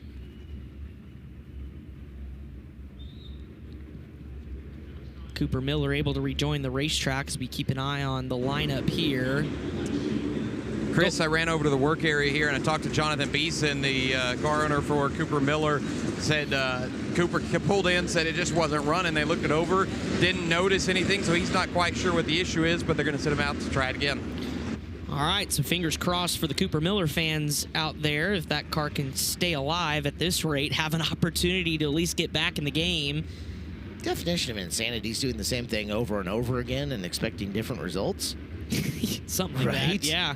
I don't see anything. Go All run right. it. Well, hang on.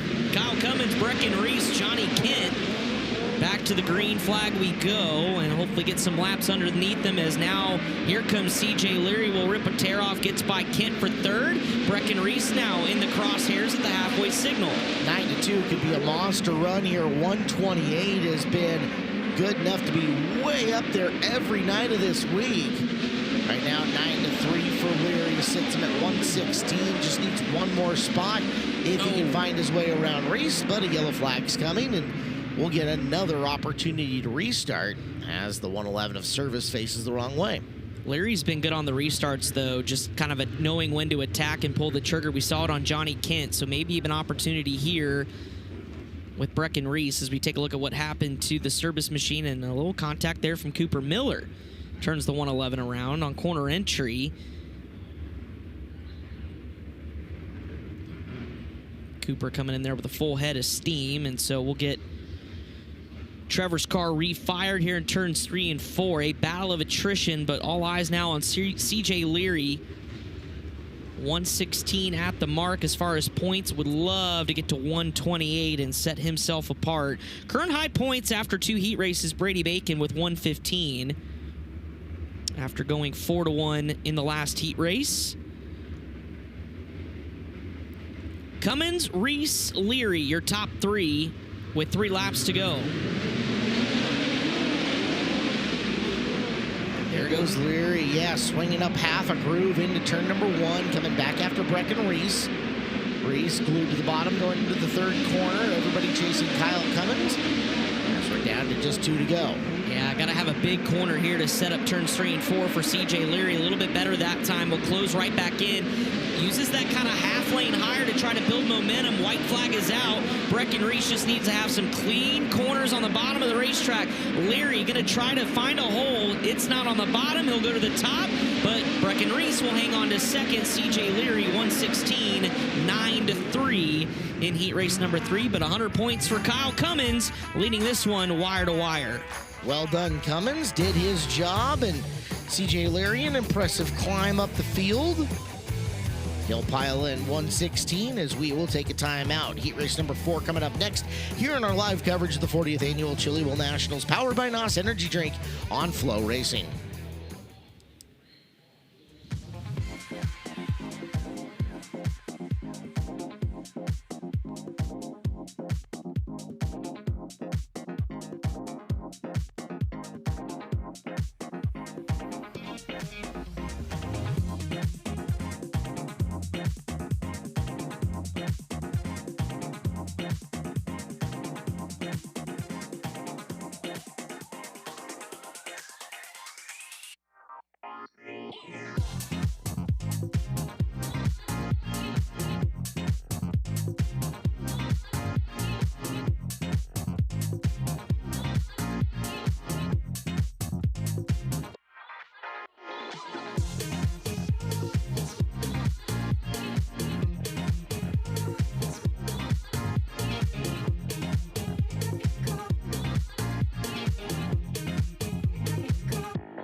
Welcome back here to halfway point of the Chili Bowl Nationals, powered by NOS Energy Drink here on FloRacing. Catching up with USAC Sprint Car Champion Kyle Cummins. You were talking to crew there, and I don't know, you're just saying this car isn't taking off like the way you wanted to.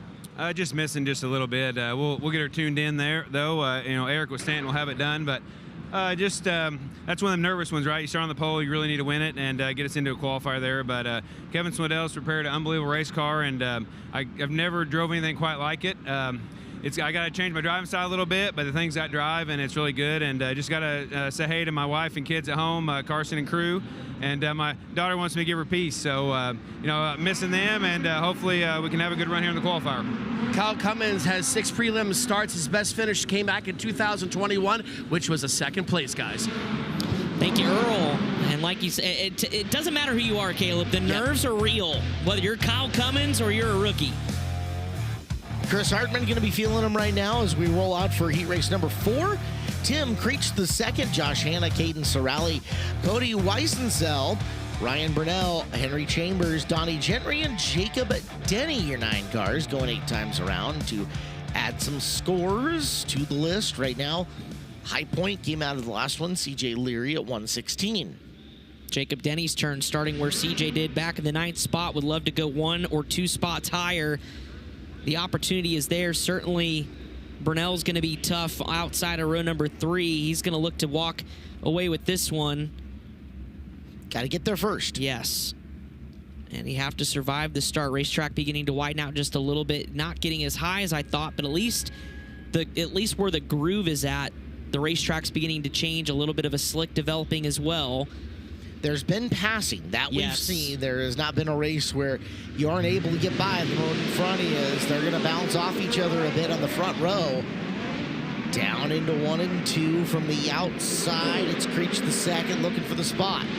Burnell's going to have to go around the outside and try to make something in the fluff there. Gets out of at least a little bit of a danger spot with Hanna. Is one around right in front of the top half of the field. Yeah, so it was Hartman who ends up bobbling and stalling her out there. And Caden Sorelli, quick hands and quick reaction time to dart around to the outside and hang on to the spot. But Hartman, your opening lap leader, now going off at least down to the back.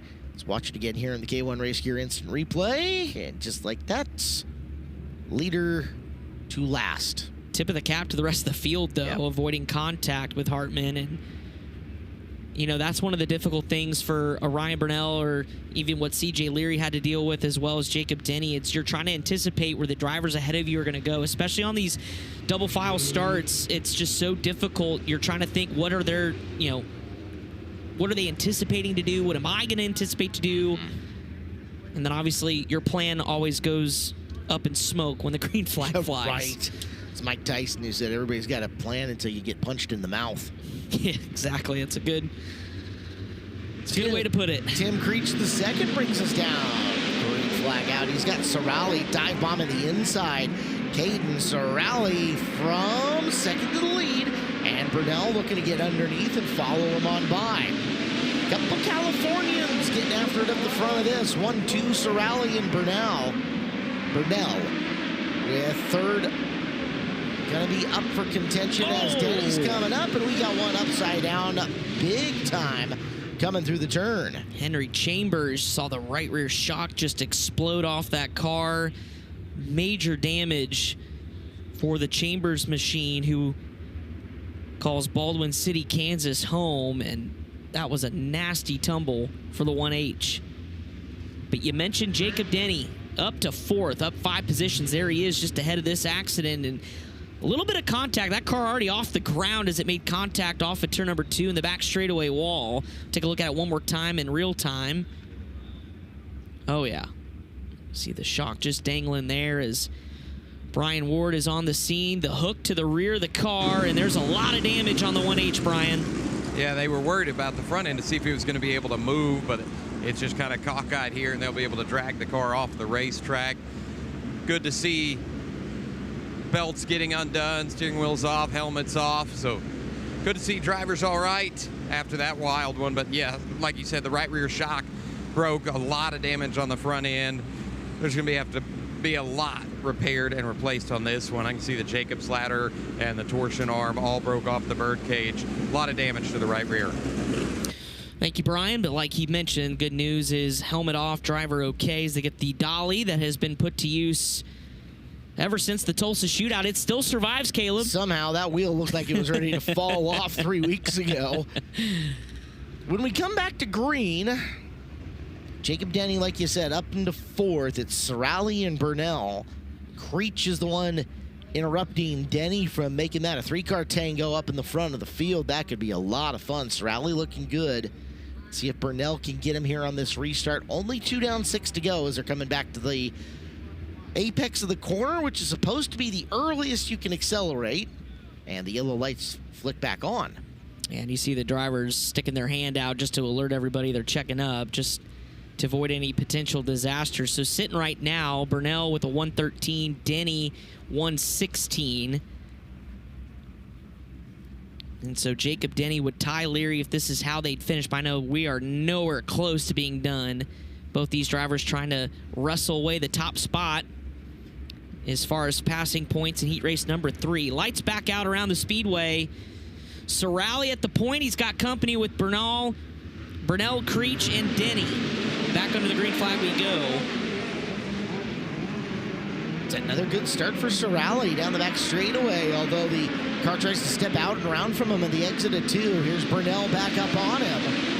Denny did not get by Creech on that first lap back. 5 to go. Can Sorali hold off Burnell? Yeah, and this is killing Jacob Denny. He finally gets to the inside of Creech for that 3rd position, but they are now almost a half straightaway back from the battle from the lead as you see Burnell all over the back end of Sorali coming to 3 laps to go. Patience here for Burnell, trying to find the opportunity to pounce. Caden's getting into the corner fine. Corner exit, not as good as I think you would hope, but Burnell unable to do anything with him. He has yet to try swinging outside. Maybe look for an outside in move, maybe time in the corner off to try to sneak a nose there, but Caden Sorali technically pretty good so far with Denny now up on the back of Burnell to threaten on the final lap. Denny had a really good set of corners that last lap. Going to get close to Burnell. Needs a little bit more here as they go into 3 and 4 for the final time. Sorali's going to hang on, and Burnell second. Jacob Denny finishes 3rd, so a 9-3 run, 116 for Jacob Denny will tie high points. Burnell, 6-2, 113, I should say. So there you go. Denny, Burnell, and Sorali 115. Yeah, from the outside of row number 2. So a lot of big scores there. New tie for High Point, new tie for the row in behind them as we've got Leary and Denny at 116, Bacon and Sorali at 115. They're all getting tightly packed in there as we're going FloRacing onboard style the next time by Chris Wilner. Check it out.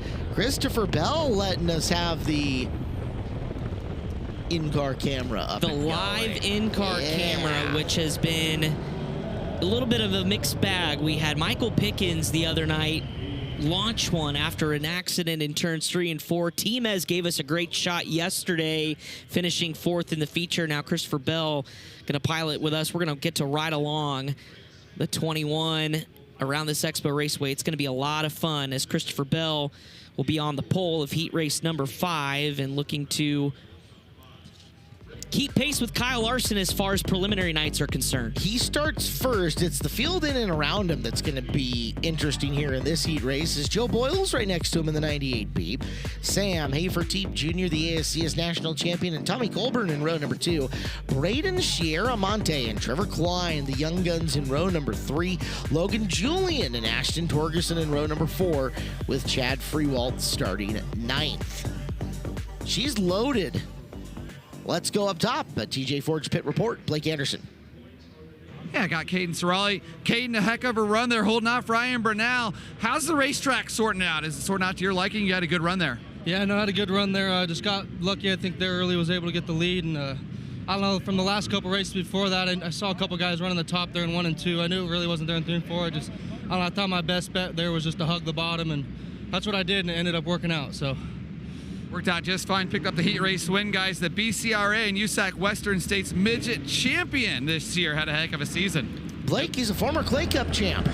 We like that, too. Yes, sir. Shout out to our guys back at Deming Speedway up in the Northwest. As the in-car shot, very cool new feature that we've added to the repertoire here on FloRacing. Bell to the inside. Couldn't ask for a better guy to start on the outside of you, Joe Boyles, because you know Joe's not going to dirty you up. Yeah, absolutely. One of the nicest guys in the pit area, Yes, too, Joe. he's going to run his own race. A veteran in this building, of course, a former A-Main starter, but understands the task at hand, who he's racing with. But what a thrill for him, though, kind of to sit on the front row with Christopher Bell as the field gets lined up 2 by 2. So Bell and Boyles the front row, Haferteep Jr. in row number 2 on the inside. As Sam back in this building, his 6th ASCS National Tour Championship in 2025 with 11 wins. Chad Freewald is up into the work area in the 4F. And that appears as if it'll be finito for Freewald. So unfortunately, he'll tag the tail of a D feature coming up in just a little bit. Lights out around the speedway next time around as the pace truck signaling heat race number 5. Logan Julian had a rough and tumble Tulsa shootout 2.5 weeks ago. Upside down multiple times. Would love some redemption here at the Chili Bowl. Couldn't have been worse. Yeah. In so many different ways. He went through a motor. He went through a frame. It's an expensive week. Yeah. Didn't go through nearly enough tear-offs for his own liking, I'm sure. Sure. Spending a lot of time fixing race cars. So hopefully this opportunity for Logan, one of the young studs of the IRA. Got to spend a lot of time with Steve Sinclair last night. Out and about. Top lane, though, deep in this field. Trevor Klein in that 6th spot and Ashton Torgerson are going to be fun to watch as well. The inside of them's really good, Yes. too, with Sierra Monte and Julian. Like I said, there's a lot of guys to watch here. Christopher Bell making it, or trying to make it, so that we don't have opportunity to watch him with any of them, as he is trying to streak away from Sam Haferteep Jr. Bell leads lap 1 over Haferteep Jr. Gaggle here for 3rd. Shiramonte, quickest in Dirt Draft Hot Laps, going to pull away in 3rd. Ashton Torgerson already up to 4th. Joe Boyles going the wrong direction. Here comes Klein with him as well. As one and up and over the berm. I think that was the 31T of Tommy Colburn. Nearly got it wound back up. And now your battle up front. That's for 3rd. Shiramonte crossed up off turn number 4. Here comes Torgerson. This is going to be fun between these three. Shiramonte, Torgerson, and Klein rolling in. Torgerson gets up, around, and down, but Shiramonte, there is absolutely no give up in this kid. Back to the bottom, comes back after him, can't make the move in 1. 8-3 for Ashton Torgerson, and we're just past halfway. 3 laps to go. Bell on cruise control as you ride on board on the right side of your screen with the 3-time Chili Bowl champ. It's a lot different than what we saw out of Pickens. Look how smooth Bell's ride is. And we had some Tinez in-car last night that was also pretty rocky. This looks like a cruise in a Cadillac for Christopher Bell. Trevor Klein now a little farther back, sitting 5th. He would love another position here on Braden Shiramonte, but already the white flag is out. Bell halfway down the back straightaway is going to walk the dog in heat race number 5. A 100 quick points for Christopher Bell. Then it's a ways back to 2nd. Sam Haferteep Jr. able to hold on for that position. Ashton Torgerson, the biggest mover, 8-3. Going to wind up with 111 points for the driver of the 67A. How about that? Margin of victory, 3.1 seconds. That's how good Bell was in front of a good rest of the field as well, with Torgerson making more than enough to be a factor. With Klein 77, that is going to be close as you ride up the ramp. Christopher Bell, we'll get a word with him momentarily with Earl Hoon Jr. What a cool shot. That's so long as Earl remembers to turn the microphone on. Well, this is a neat perspective too. You don't know what, how cool it is to go up the ramp. We see the shots going down the ramp and how congested the top of the ramp is. Of course, he'll get the seat belts undone and head back to the pit area as you take a look at the NOS Energy Drink ramp cam. Down the ramp they go for heat race number 6. We are picking them up and putting them down here on Hasty Bake qualifying night. And as those cars hit the racetrack, Earl Hoon Jr. is ready with Christopher Bell. Christopher Bell getting his 9th win in his Chili Bowl career. But we could talk about you winning the heat race and the car setup. But something I want to know, are you more nervous in this building as a driver or as a car owner now? Definitely as a car owner. I would go a little bit further and say as a crew chief, just sweating the changes, wondering if I got the balance right. But thankfully we had the Race of Champions on Monday. Caden ran, what was that, Tuesday. So got a little bit more track notes and just, yeah, happy to be here, having a ton of fun, getting to race with some buddies and family. Christopher Bell this weekend looking to take his 4th Golden Driller come Saturday night, guys. Yeah, and how special would that be, Caleb, in your own equipment that you have built from the ground up? Of course, Colton is there to kind of help him as well as his father-in-law, Brian Kemenaugh, who he's been with for several years, whether it was the micro program and now the midgets. That's really cool. Honestly, as fast as that car is, I don't know what he's sweating right now. He is fast. John Padilla, Cameron LaRose make up row number 1 here of heat race number 6. Spencer Baston and Cameron Hagan in row number 2. Parker Jones, Carter Sarf, Chance Crum, Carter Jensrud, and Cody Beard making up 9 cars here in heat number 6. We're getting through heat races. The drivers we're expecting are making qualifiers. Once we get into qualifiers and we can really see, all right, what does Bell look like? We've seen him against the good competition that was in that heat race, and he waxed them. Let's see what happens when he goes mano-a-mano with a Baston, right? Yeah. If Spencer can put together the run we think he's capable of, or maybe Carter Sarf's got some extra speed in that car, and he's going to come up and jump up and surprise us here. Don't know, but we're going to find out. Yeah, I think Carter Sarf certainly is one to watch. I mean, obviously, what he's done in this building in the past, and it just was heartbreak for him a year ago. But back with Chase Briscoe Racing, this 5 car absolutely just rips inside this building. And I know Chase is here in the building, excited to watch and be a fan as a car owner. But it's been so much fun wherever Carter races, whether it's on the national scale or not. He when he needs to put him up there to go get it done, he will. And Carter will be fun to watch here. The Shark going to roll off outside row 3. Keep your eyes on the guy behind him, Parker Jones in the 41J, the Badger Midget champ from 24 and 25. He's got a good piece there as well, as Baston already picking up a full row on the start. Yeah, that was huge, as Padilla had all sorts of issues on the pole. So quickly, this one's going to shake out with Cameron LaRose at the top of the board. Here comes Spencer Baston with the NOS Energy Drink colors, going to challenge for the lead off of turn number 2. Bye-bye, Spencer Baston. When you just give a good racer like that all the space, he's going to take it. Baston to the point. Now we're going to see the speed the 1S has. Watch him put down some qualifying laps here out around the front of the field. Got Sarf and Jones, by the way, for 3rd. Yeah, Carter Sarf starting to get the 5 wound up. Got a little bit bottled on the start. Going to go to the inside of turns 1 and 2. Still behind Jones.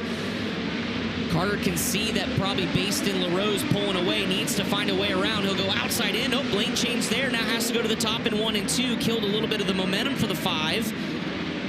Just not quite there, especially in 3 and 4. You heard a couple of the drivers talked about maybe the cushion in 1 and 2 is a little bit better right now. As behind Sarf, it's Crum that's trying to hold off Hagan for 5th, as here comes Carter Sarf all over the back end of Jones again. 2 laps to go. Sarf picked up 9 feature wins in a row at one point in time over the course of the season. Now he's being forced to use the high side contact between Jones and Sarf. They'll get together, driving away, and down to 1 to go. Jones trying to hold him off in the final lap. Sarf starting to get a little impatient, as off of 4, Baston's going to make this one look easy. Drag race to the line here for Sarf for 3rd. He'll get it finally after 4 straight laps of just absolutely wearing out Parker Jones. So Sarf with 101. Baston will go 110, putting him solidly there in the top, probably the top 10 in points. Good stuff. Oh, yeah. We'll take a timeout, catch our breath. Heat races 7, 8, and 9 coming up next. Our coverage of the 40th Annual Chili Bowl Nationals, powered by NOS Energy Drink, continues here on FloRacing.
Spencer Baston racks up a heat race win and 110 points. And Spencer, how big was that start? You picked up an entire row going into turn number 1.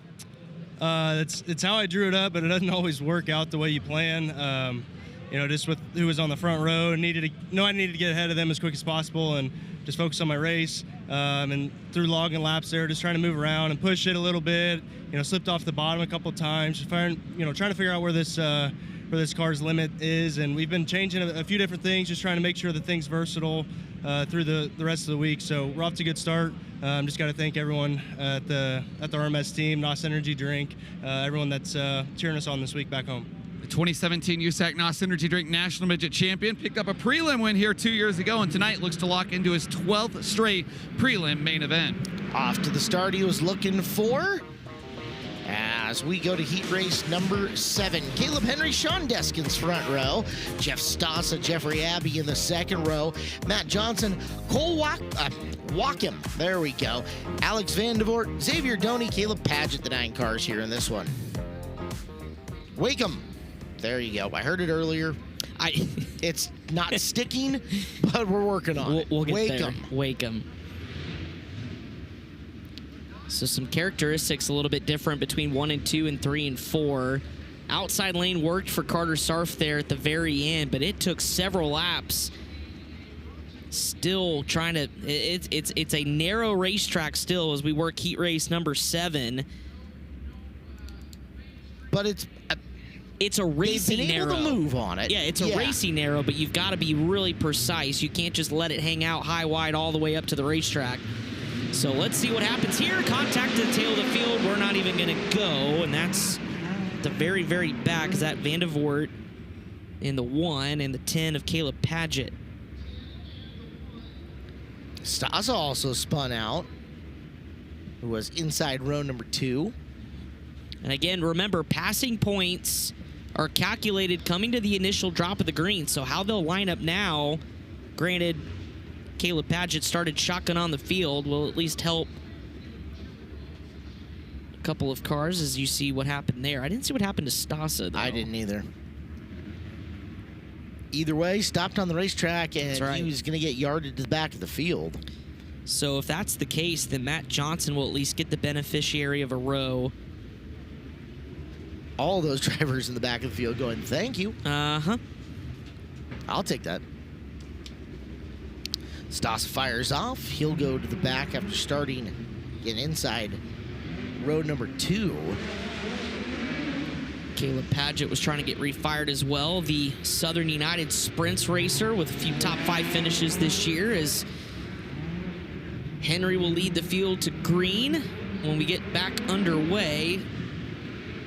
And we'll have a complete restart again. We did not get a lap in the books, so we get to jumble the field and figure out who is where. You see Stasa leaving a hole as we crisscross some of the beneficiaries after the lap 1 accident.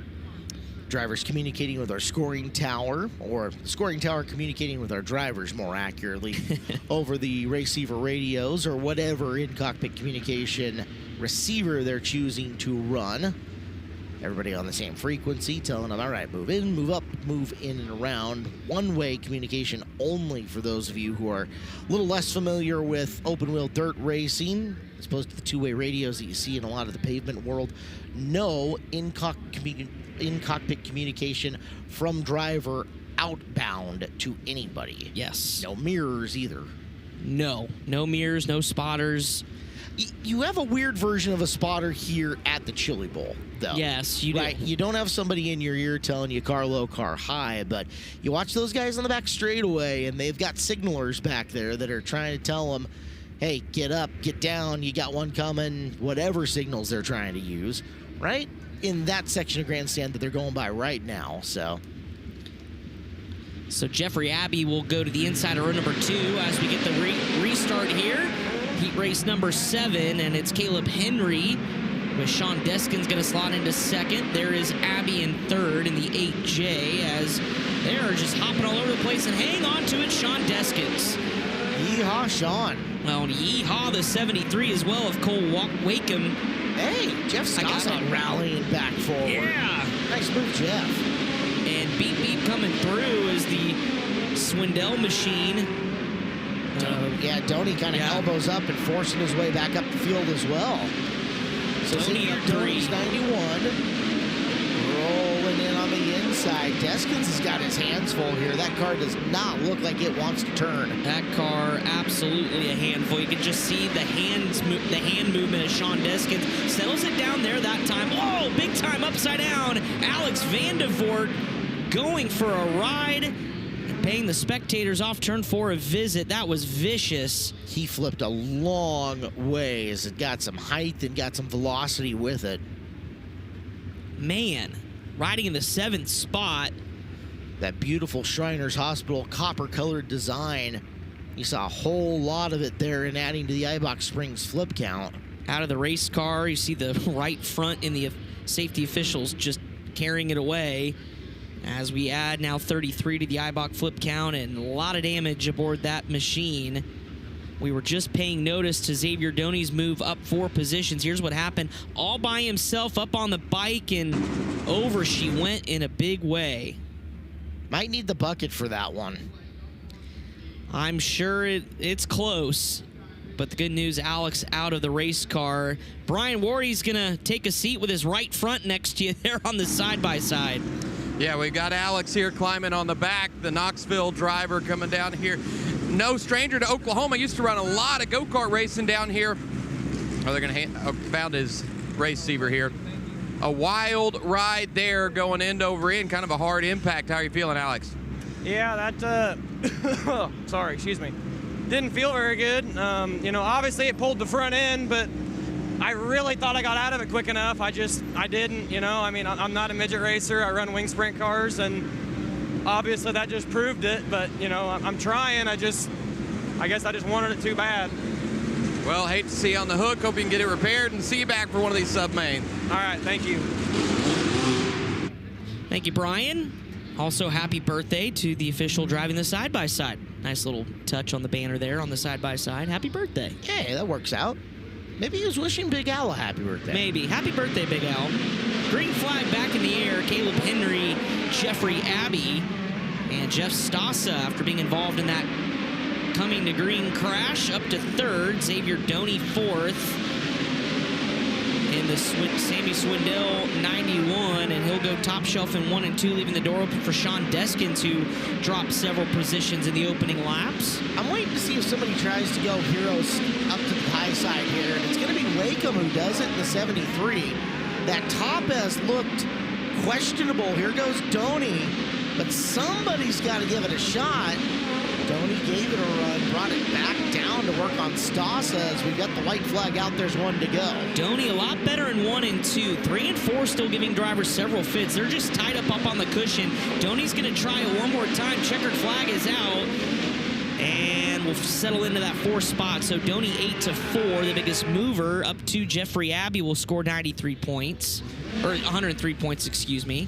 And Caleb Henry a 1-to-1 with 100. Tonight's been the biggest concentration of drivers winning from the pole in their heat races that I remember this week. That is the 4th driver to win from inside row number 1 on this. And it's been all of the odd number heat races that's happened. 1, 3, 5, and 7. Winners in heat race number 2 and 4 both came from 4th. Winner in heat race number 6 came from 3rd. So if that's any indication, our eyeballs should be on Danny Stratton and Brant Woods coming up in this next one. Yeah, absolutely. I love those patterns. I know. You're just full of trends today. You saying I'm trending? You're a trendy guy. Yeah, thank you, Chris. NOS Energy Drink Ramp Cam. It is heat number 8. Jacob Hughes and Sam Henderson make up the front row. Danny Stratton in the Bondio 47. Brant Woods, the 14F. Brad Wyatt, Colton Cottle, Joe Walker, Josh Balicki, the NASCAR star in the 40B, and PJ. Oh, come on. I got this written down. Gargiulo? Or Gargiulo. Gargiulo. Gargiulo. Ridley Park, Pennsylvania. Good to see Colton Cottle back in the field as well. And as we get the cars fired off around the racetrack, let's go up to Earl Hoon Jr. for a TJ Forge pit report. Got Caleb Henry here with me, guys. He was last year's All-Star Circuit of Champions champion, buddy. How about that, a heat race win? Yeah, not too bad for a wing car guy. Really thankful for the opportunity. You know, Corey Joyner's given me, Kyle Jones on the wrenches, and all of our sponsors, you know, Pub 400, Butler Bill, G-Hood, and everybody else that's a part of this deal. If it weren't for them, we wouldn't be able to be here. So hopefully our night continues off the way it's been going. You know, it's been a lot of fun working with them, and I feel like we just keep making improvements every time we're on the racetrack. So hi to the family back home. Miss ya. I wish you guys were here, but hopefully I'm making you guys proud on TV. Caleb Henry was able to get 5 feature wins last year, 4 in All-Star competition, and 1 win at Fremont. Thank you, Earl.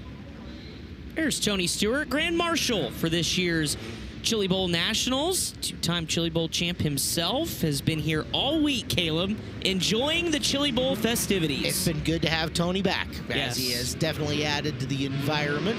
And, he is a strong force of positivity within auto racing, no matter where he has got his fingers into auto racing, whether it is a car owner, competitor, track owner, series owner, you name it, competing currently with NHRA sanction, doing the straight line stuff. But we have seen the wide, variable, and extraordinary successful career that Tony Stewart has had, and wherever he goes, he leaves the place better. Absolutely. Yeah, happy to have him back here. And, of course, he's going to ramp up his season a little bit quicker than maybe we expected it to, running a truck down at Daytona coming up in Speed Weeks. Be a lot of fun. Have him back in NASCAR. It was interesting hearing about what that truck experience is going to look like for him on the Chili's pre-race show for the Chili Bowl Nationals yesterday with Chase and Tony and Brian. That was a fascinating interview. Go back to the Flow archives and find it if you want to hear everything Smoke had to say. Absolutely. But we're about underway with heat race number 8. Jacob Hughes, Sam Henderson, the front row. Henderson will go and slot into second from the outside lane as Hughes will get the whole shot down the back straightaway, keeping an eye on Brant Woods. You mentioned that outside lane, one to watch. One up the hill at the back end of the field. Woods trying to make something happen as here comes the Bondio 47, Danny Stratton on the move. Stratton's got second. I don't think that outside groove is like just a sling it in, grab it, and hold it kind of deal. It's taking some precision to run it because there's not a lot up there to grab onto you. You can see guys getting way up into the fluff if they miss it, but there is speed.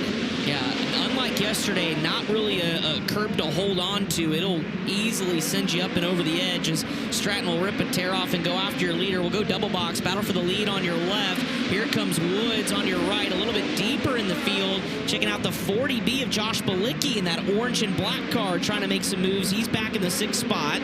As back up front, Stratton wants the lead away from Hughes. Boy, look at that car just dig on the right-hand side of it. He gets to the bottom and just fires off, launching down the back straightaway. Has not been able to get past Hughes yet. Now, Henderson up on Stratton. As we're about to have about a 4-car party on this final lap for one spot. Yeah, no kidding. Henderson is there. Brant Woods starting to close in as well. As up and over the berm goes Stratton. That opens the door outside for the 10J of Sam Henderson. Henderson now on attack mode for Danny Stratton here on the white flag lap. They'll come around to turns 3 and 4. Hughes is going to hang on. And Stratton will hang on to second, but Brant Woods will sneak in there for third at the last lap. Well, let's give the flowers to Jacob Hughes. That was 8 laps around the bottom, just like he needed to make, with a ton of pressure from Danny Stratton on the way. Hughes, 100-pointer for him, getting the job done. Way to go, Jacob. That was impressive, especially with some of the characteristics of this racetrack, how easy, if you miss the bottom, you could see the slicks starting to develop there, and then some drivers trying the top side. Just, it's so hard to be consistent right now with nothing really to lean on. So Jacob did exactly what he needed to do, and with the trends now, a lot of winners from the pole, so making that invert number certainly interesting. Floor is rising. Ceiling is definitely falling. Here is 116 staying pretty low, but with one heat race to go, definitely opportunity from some of the drivers in this to make a factor, and boy, it's going to make the qualifying scoring even more precious as you look at a packed house right up behind us. That's the turn 3 and 4 grandstand bordering the pit area. Lot of spectators, a lot of teams trying to wander up, find a place to watch from. And it's been like this, Caleb, since Monday. It has been impressive to see the turnout for each of these 5 preliminary nights. And on the heels of the biggest shootout ever, it's something that we just love to see. Some 10,000-something fans in the building as we'll check in with Blake Anderson and a TJ Forge pit report. A pumped-up Jacob Hughes, Chili Bowl rookie, picks up a heat race win. Jacob, you had to earn that one. How the heck did you hold off Saturday night A-main starter Danny Stratton to pick up that win?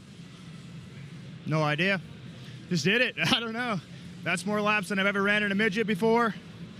These Morton guys got me going good. Colton, Seth, Lane, Cade, Chance, all of them. I'd like to say hi to my mom and dad at home.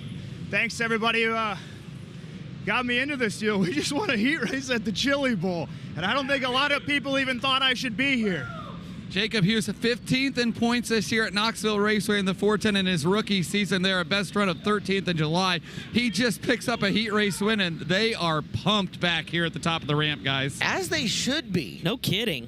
Job well done, Jacob. That was a valiant run, and any win at the Chili Bowl special, Caleb. Hey, it is. This one's going to be interesting, guys. The front row, Ryan Roulette and Danny Sams III with about 10 laps of midget racing in between their practices, and that's it. Tony Pennick and Tanner Thorson, row number 2. Brady Ransom and Andrew Deal in row number 3. Robert Carson and Kevin Newton, Matthew Recheck make up the rest of the field. We talked about it a little bit coming in. There's a lot of question marks in those first couple of rows just due to those drivers not having a lot of seat time in these cars, and Tanner Thorson's got to be careful. Well, and especially with the racetrack of what we're seeing now, Caleb. So Tanner's got to be really patient here. Obviously, the doors may open just depending on what happens on the initial start, but certainly the racetrack characteristics here, it'll be interesting to see the decision-making process for a Tanner Thorson, even an Andrew Deal right behind him as well. As you see Thorson starting to roll in the top side of the racetrack. He wants to see what's up there before we get to the green. I'm into the memory banks here, and I'm remembering heat races of days of yore. Thorson has been willing to let the field string out a little bit before hitting the go button, and I wonder if that's not in the battle plan here. Let them get outside of each other, no longer side by side, and then go for it. Well, or shoot the gap on lap 1. Well, we're going to come back and try this again, but that was certainly an interesting start. Andrew Deal almost up and over after some contact. You saw the kind of Ryan Roulette machine on the pole not quite get the jump, but little contact with Tony Pennick. With the world's biggest rookie ribbon. Seriously, that thing's like 70. I know. Doesn't that add a little drag? Aerodynamics in race cars are fun. Yeah, I know. Well, Andrew Deal survives. It might be hitting the tire. It's so long. I know. This time Roulette does not take off. I think Thorson says, all right, bye. Yeah.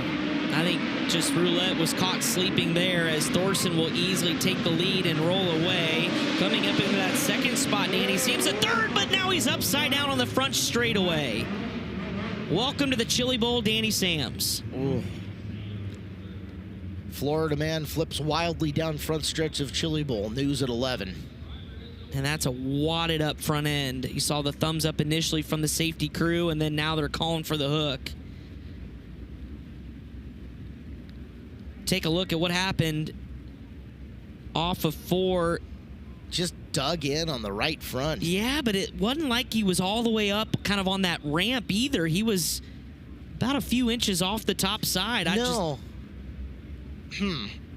Okay, so watching in slow-mo, was starting to come up the ramp and then unhooked coming off of it? Yeah, that was a little bizarre. Just set a shock right up there. Got to see the right front. Completely mangled. That shock bent on the left front. I'm sure the drag link there is also cattywampus. Well, there's the Eibach Springs coilover cover on the coilover. Eibach Springs flip count up to 34 and a big wreck for Danny Sams III. He was so excited, too, about this opportunity. I mean, on the heels of an impressive season last year with High Limit, getting that win, and that was pretty emotional. And now comes here for his first Chili Bowl, and that's going to be a long night for Danny Sams and team as the fence now has to be repaired. You see Cody Cordell, Matt Ward there in the beard getting to work. Brian, I can hear your microphone. What else you got? This is me, Chris Blake. And Earl and I at the top of the ramp. Something cool in this, a neat story in this race. Ryan Roulette in the 67R that started on the pole. 6 midget starts this year, but his day job is the one that gets you. It's incredible. He is a B-52 bomber pilot. Yes.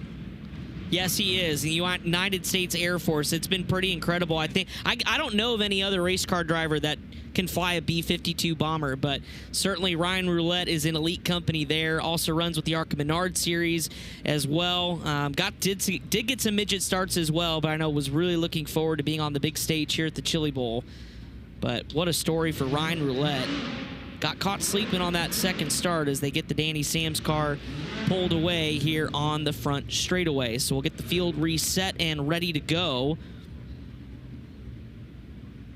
as we sit with 8 laps. So we still have a full heat race left. By the way, Ryan Roulette, playing off his last name, nickname is Gamble. Imagine that. That makes a lot of sense. I know a few of our broadcast brethren that have taken part in some of that this weekend. No. Yeah. We would never. No, never. Final heat race of the night. We'll go into D mains following this. D's and C's, then qualifiers. B mains and A main events to finish out Hasty Bake qualifying night. Again, big thank you to Hasty Bake, who fantastic food earlier today. If you're coming here to Tulsa, they're set up outside and in the trade show. Those beautiful charcoal grills that are made right here in Tulsa, Oklahoma. Yes, and they also put a lot back into the sport as well. I know with High Limit, they've been a partner with them, looking for any way to be a part, especially here at the Chili Bowl. So hopefully hear from Zach and the Hasty Bake crew later on. Actually, all of Keith Coons' cars, all 10 of them have a Hasty Bake sticker on them this week. Tony Penix, 88, stalls in the front straightaway. He'll fire back off. All right, so it looks like we are 2 by 2. Yeah, they're saying we didn't get a lap scored, although... Okay. Pretty sure we had everybody cross the start-finish line, but we will try it again. Now, for Tanner Thorson, obviously, this will be an opportunity. You cannot jump the start, though. No, do not cost yourself a row. No, and you know that Ryan Roulette's had some struggles on the initial two starts of this race, so have to just almost be really conservative. You're in a really good spot. And of course, Andrew Deal behind you as well on the outside of the second row. It's going to move up the 21R of Brady Ransom. Kevin Newton up there as well, which, by the way, fun fact, a shout out to Drake York, one of the voices on the USAC National Series slate, pit reporter extraordinaire, passed along the information back in November, picked up his first super modified win, Caleb, at the Las Vegas Bull Ring in his first ever start. The Open Wheel Showdown. Yeah. It was impressive. Huge event out there. Yep. The super mods are so cool. They're so fast. Oh my gosh. And now problems for the Ransom machine that was going to restart in a good spot. Comes to a stop in turn number 2. Brady, one of the 8 or 9 drivers eligible for the Northwest bonus this year that Andrew Kunis has put together in memory of Shayna Barnes. That bonus is up over $2,100 now. Wow. So the 8 or 9 drivers who list Northwest hometowns, Montana, Idaho, Washington, Oregon, British Columbia, all eligible for that one. Brady in the running there. Highest finisher through Saturday's main events will be the one who ends up getting that money. Well, he's going to have work to do as we're already back underway. Tanner Thorson dispatches of Ryan Roulette. Andrew Deal now up to second. Cartwheeling down the back straightaway. End over end is Kevin Newton. I don't know we can call it the commentator's curse if everybody crashes in the heat race, but wow. Man, that was big. Kevin Newton goes for a wild ride in the 3U. And they'll gently tip him back over. We'll take a look at what happened to Kevin. And, yeah, contact there with 57A of Matthew Recheck. off the front end of him that sends him pogo sticking down the back straightaway. Recheck was pushing up toward the wall, took a left-hand turn. You even saw him get out of the gas. See him above the cushion there, tried to find a hole, ramped up over his own Nerf bar. Well, look at the chunk of Nerf bar they got left in the racetrack. Yeah. Watch. You see him just bam. That's bonkers. Well, we've got a stoppage in the action on the racetrack. Welcoming into the booth, Clinton Boyles. Hi, guys. How's Dad doing? Dad's okay. He's happy. He's happy the race car runs. All right. Started outside Christopher Bell, so. Yeah, I mean, hot laps. He didn't run in hot laps either, so we got that all sorted out finally. And yeah, I mean, starting outside of Christopher Bell, that's a tough draw. And that was a fascinating heat race, anyways. Yeah. Yeah, it was a very good heat race. I mean, and I love my dad to death, but he doesn't race near enough to try to outrace Christopher Bell there or anything. So. He's happy to be making laps, and it's good. It's fun to get to work with him. We had said, if you're Christopher Bell, boy, you got to be happy starting next to Joe Boyles. You know he's not going to run you dirty. Yeah. I mean, I'd like to think, he's not going to do anything crazy or drive over you. So yeah, it's not like he's going to not drive hard, but he's not going to dirty you up. Yep. So they take the Kevin Newton car up the racetrack. You saw Kevin just take that lonely walk back up the ramp. Yeah, obviously I just got down here, but Kevin was from the back to the front in a pretty good ways, right? 8-3 or something like that. Yeah, he started courtesy of quite a bit of attrition, but yes, I've seen this entire heat race outside of the top two has spun or flipped. There's been a lot of cars on the hook tonight, from what I've been watching. Well, and you've had a chance, too, being with your dad to see the racetrack, and obviously it started greasier than I've ever seen it. I mean, holy cow, it was a skating rink, but even now, ninth heat race, Clint, there's nothing to lean on. It's still kind of narrow, but it's racy, but it's also, you got to be really precise. You do, and the weird part about the dirt right now is that it has moisture, but it doesn't have a ton of, I'm going to call it bite. It doesn't just grab a hold of your tire and let you rip down to the next corner. So it's wet, but you still need to kind of tighten up to have your car create grip, but at the same time it's starting to build a cushion, so then you're tight off the cushion, and yeah, it's throwing these guys for a bit of curveball. So we will try this now for what seems like the 100th time, but it's Ryan Roulette and Tanner Thorson. Thorson just trying to get a clean start here, and we're underway. Hopefully, again, he just gets launched out of a cannon. Andrew Deal does the same thing. Quickly gets up to second. Tony Pinnock back there as well as Recheck tries to fight his way through. Recheck battling with Carson in the 99. That's the powder blue car that's working through. And Recheck on the move. He's working to the outside of Roulette for position. Getting fourth. Well, he's started ninth on the initial green, so Recheck up 6 positions. That's a solid points day for a driver who's been caught up in a couple of incidents in this race. Tony Pinnock with that rookie ribbon trying to use the outside lane with Carson still on attack mode. Roulette there on the bottom just trying to hammer the inside berm to get that 67 to turn. Tanner Thorson is gone. Andrew Deal not close enough. Pinnock now high wide up and over the fluff. But we're getting laps in the book. I like what Pinnock's doing. He's here to sell t-shirts and run the high side. As you get a look, Tanner Thorson. This is, now that he got to the front and got away from that initial scary, is exactly what he wants. Easy, testing kind of laps. And he'll get to the back of the field here on the white flag lap. He had a almost 4-second lead as he tries to get around the Ransom 21R, will do so, and off of 4, Tanner Thorson 113, 4-1 in the 9th and final heat race. Andrew Deal comes home second after starting in the 6th position, so a 6-2 run of 113 as well. As you take a look at it, 115, 113, your top points getter. Recheck, though, that's the one that caught my attention, 116 after all the attrition. Tied for high point. Wow. Unbelievable. Yeah. Yeah, I'll be right up there with C.J. Leary and Jacob Denny, 116. So 3 drivers tied atop the high points as we wrap up heat racing action on Hasty Bay qualifying night here at the Chili Bowl Nationals, powered by NOS. The NOS Energy Drink ramp cam empty on the way down and up. as we put a bow on 9 heat races. So Recheck, who just tied for high point, probably the most improbable high point of the week out of the heat race. We had said that earlier, a 20-year-old plus Fontana motor, that car owned by Bill Ecker. Ecker has put a number of younger guys in those cars of his: Tyler Courtney, Billy Baylog, Brad Kuhn, Thomas Meserol, and Justin Peck, to name a couple of the guys who have run for him. Wow. So congratulations, Matt Recheck. Shocker. Absolutely. Worth celebrating for sure. Let's go to the top of the ramp and Earl Hoon Jr. Thank you, guys. Yeah, here we're the 2022 Chili Bowl champion, Tanner Thorson. Tanner, a hell of a ride there. This car is hooked up, but tell me, how easy do you have to take it out there when you reach those lap traffic cars?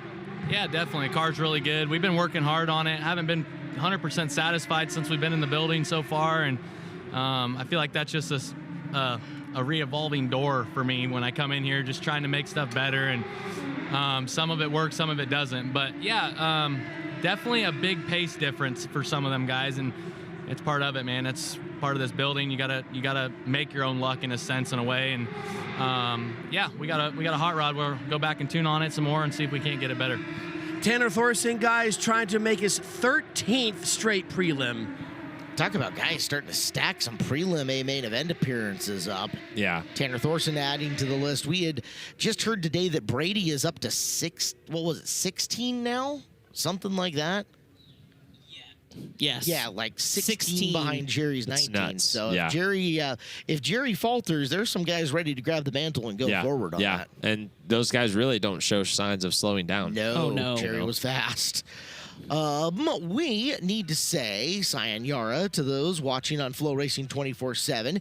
You guys can catch full coverage of the rest of today's events. If you're watching on Flo 24/7, all you got to do is find the Flo Sports app in the App Store and go to FloRacing. That's right, FloRacing in the Flo Sports app has the rest of today's remaining schedule, including D's, C's, qualifiers, B mains, and our 30-lap A main event. Watch the rest of the Chili Bowl Nationals here on FloRacing in the Flo Sports app. Take a time out. We'll be back with D-Mains coming up next. The 40th Annual Chili Bowl Nationals, powered by NOS Energy Drink on FloRacing.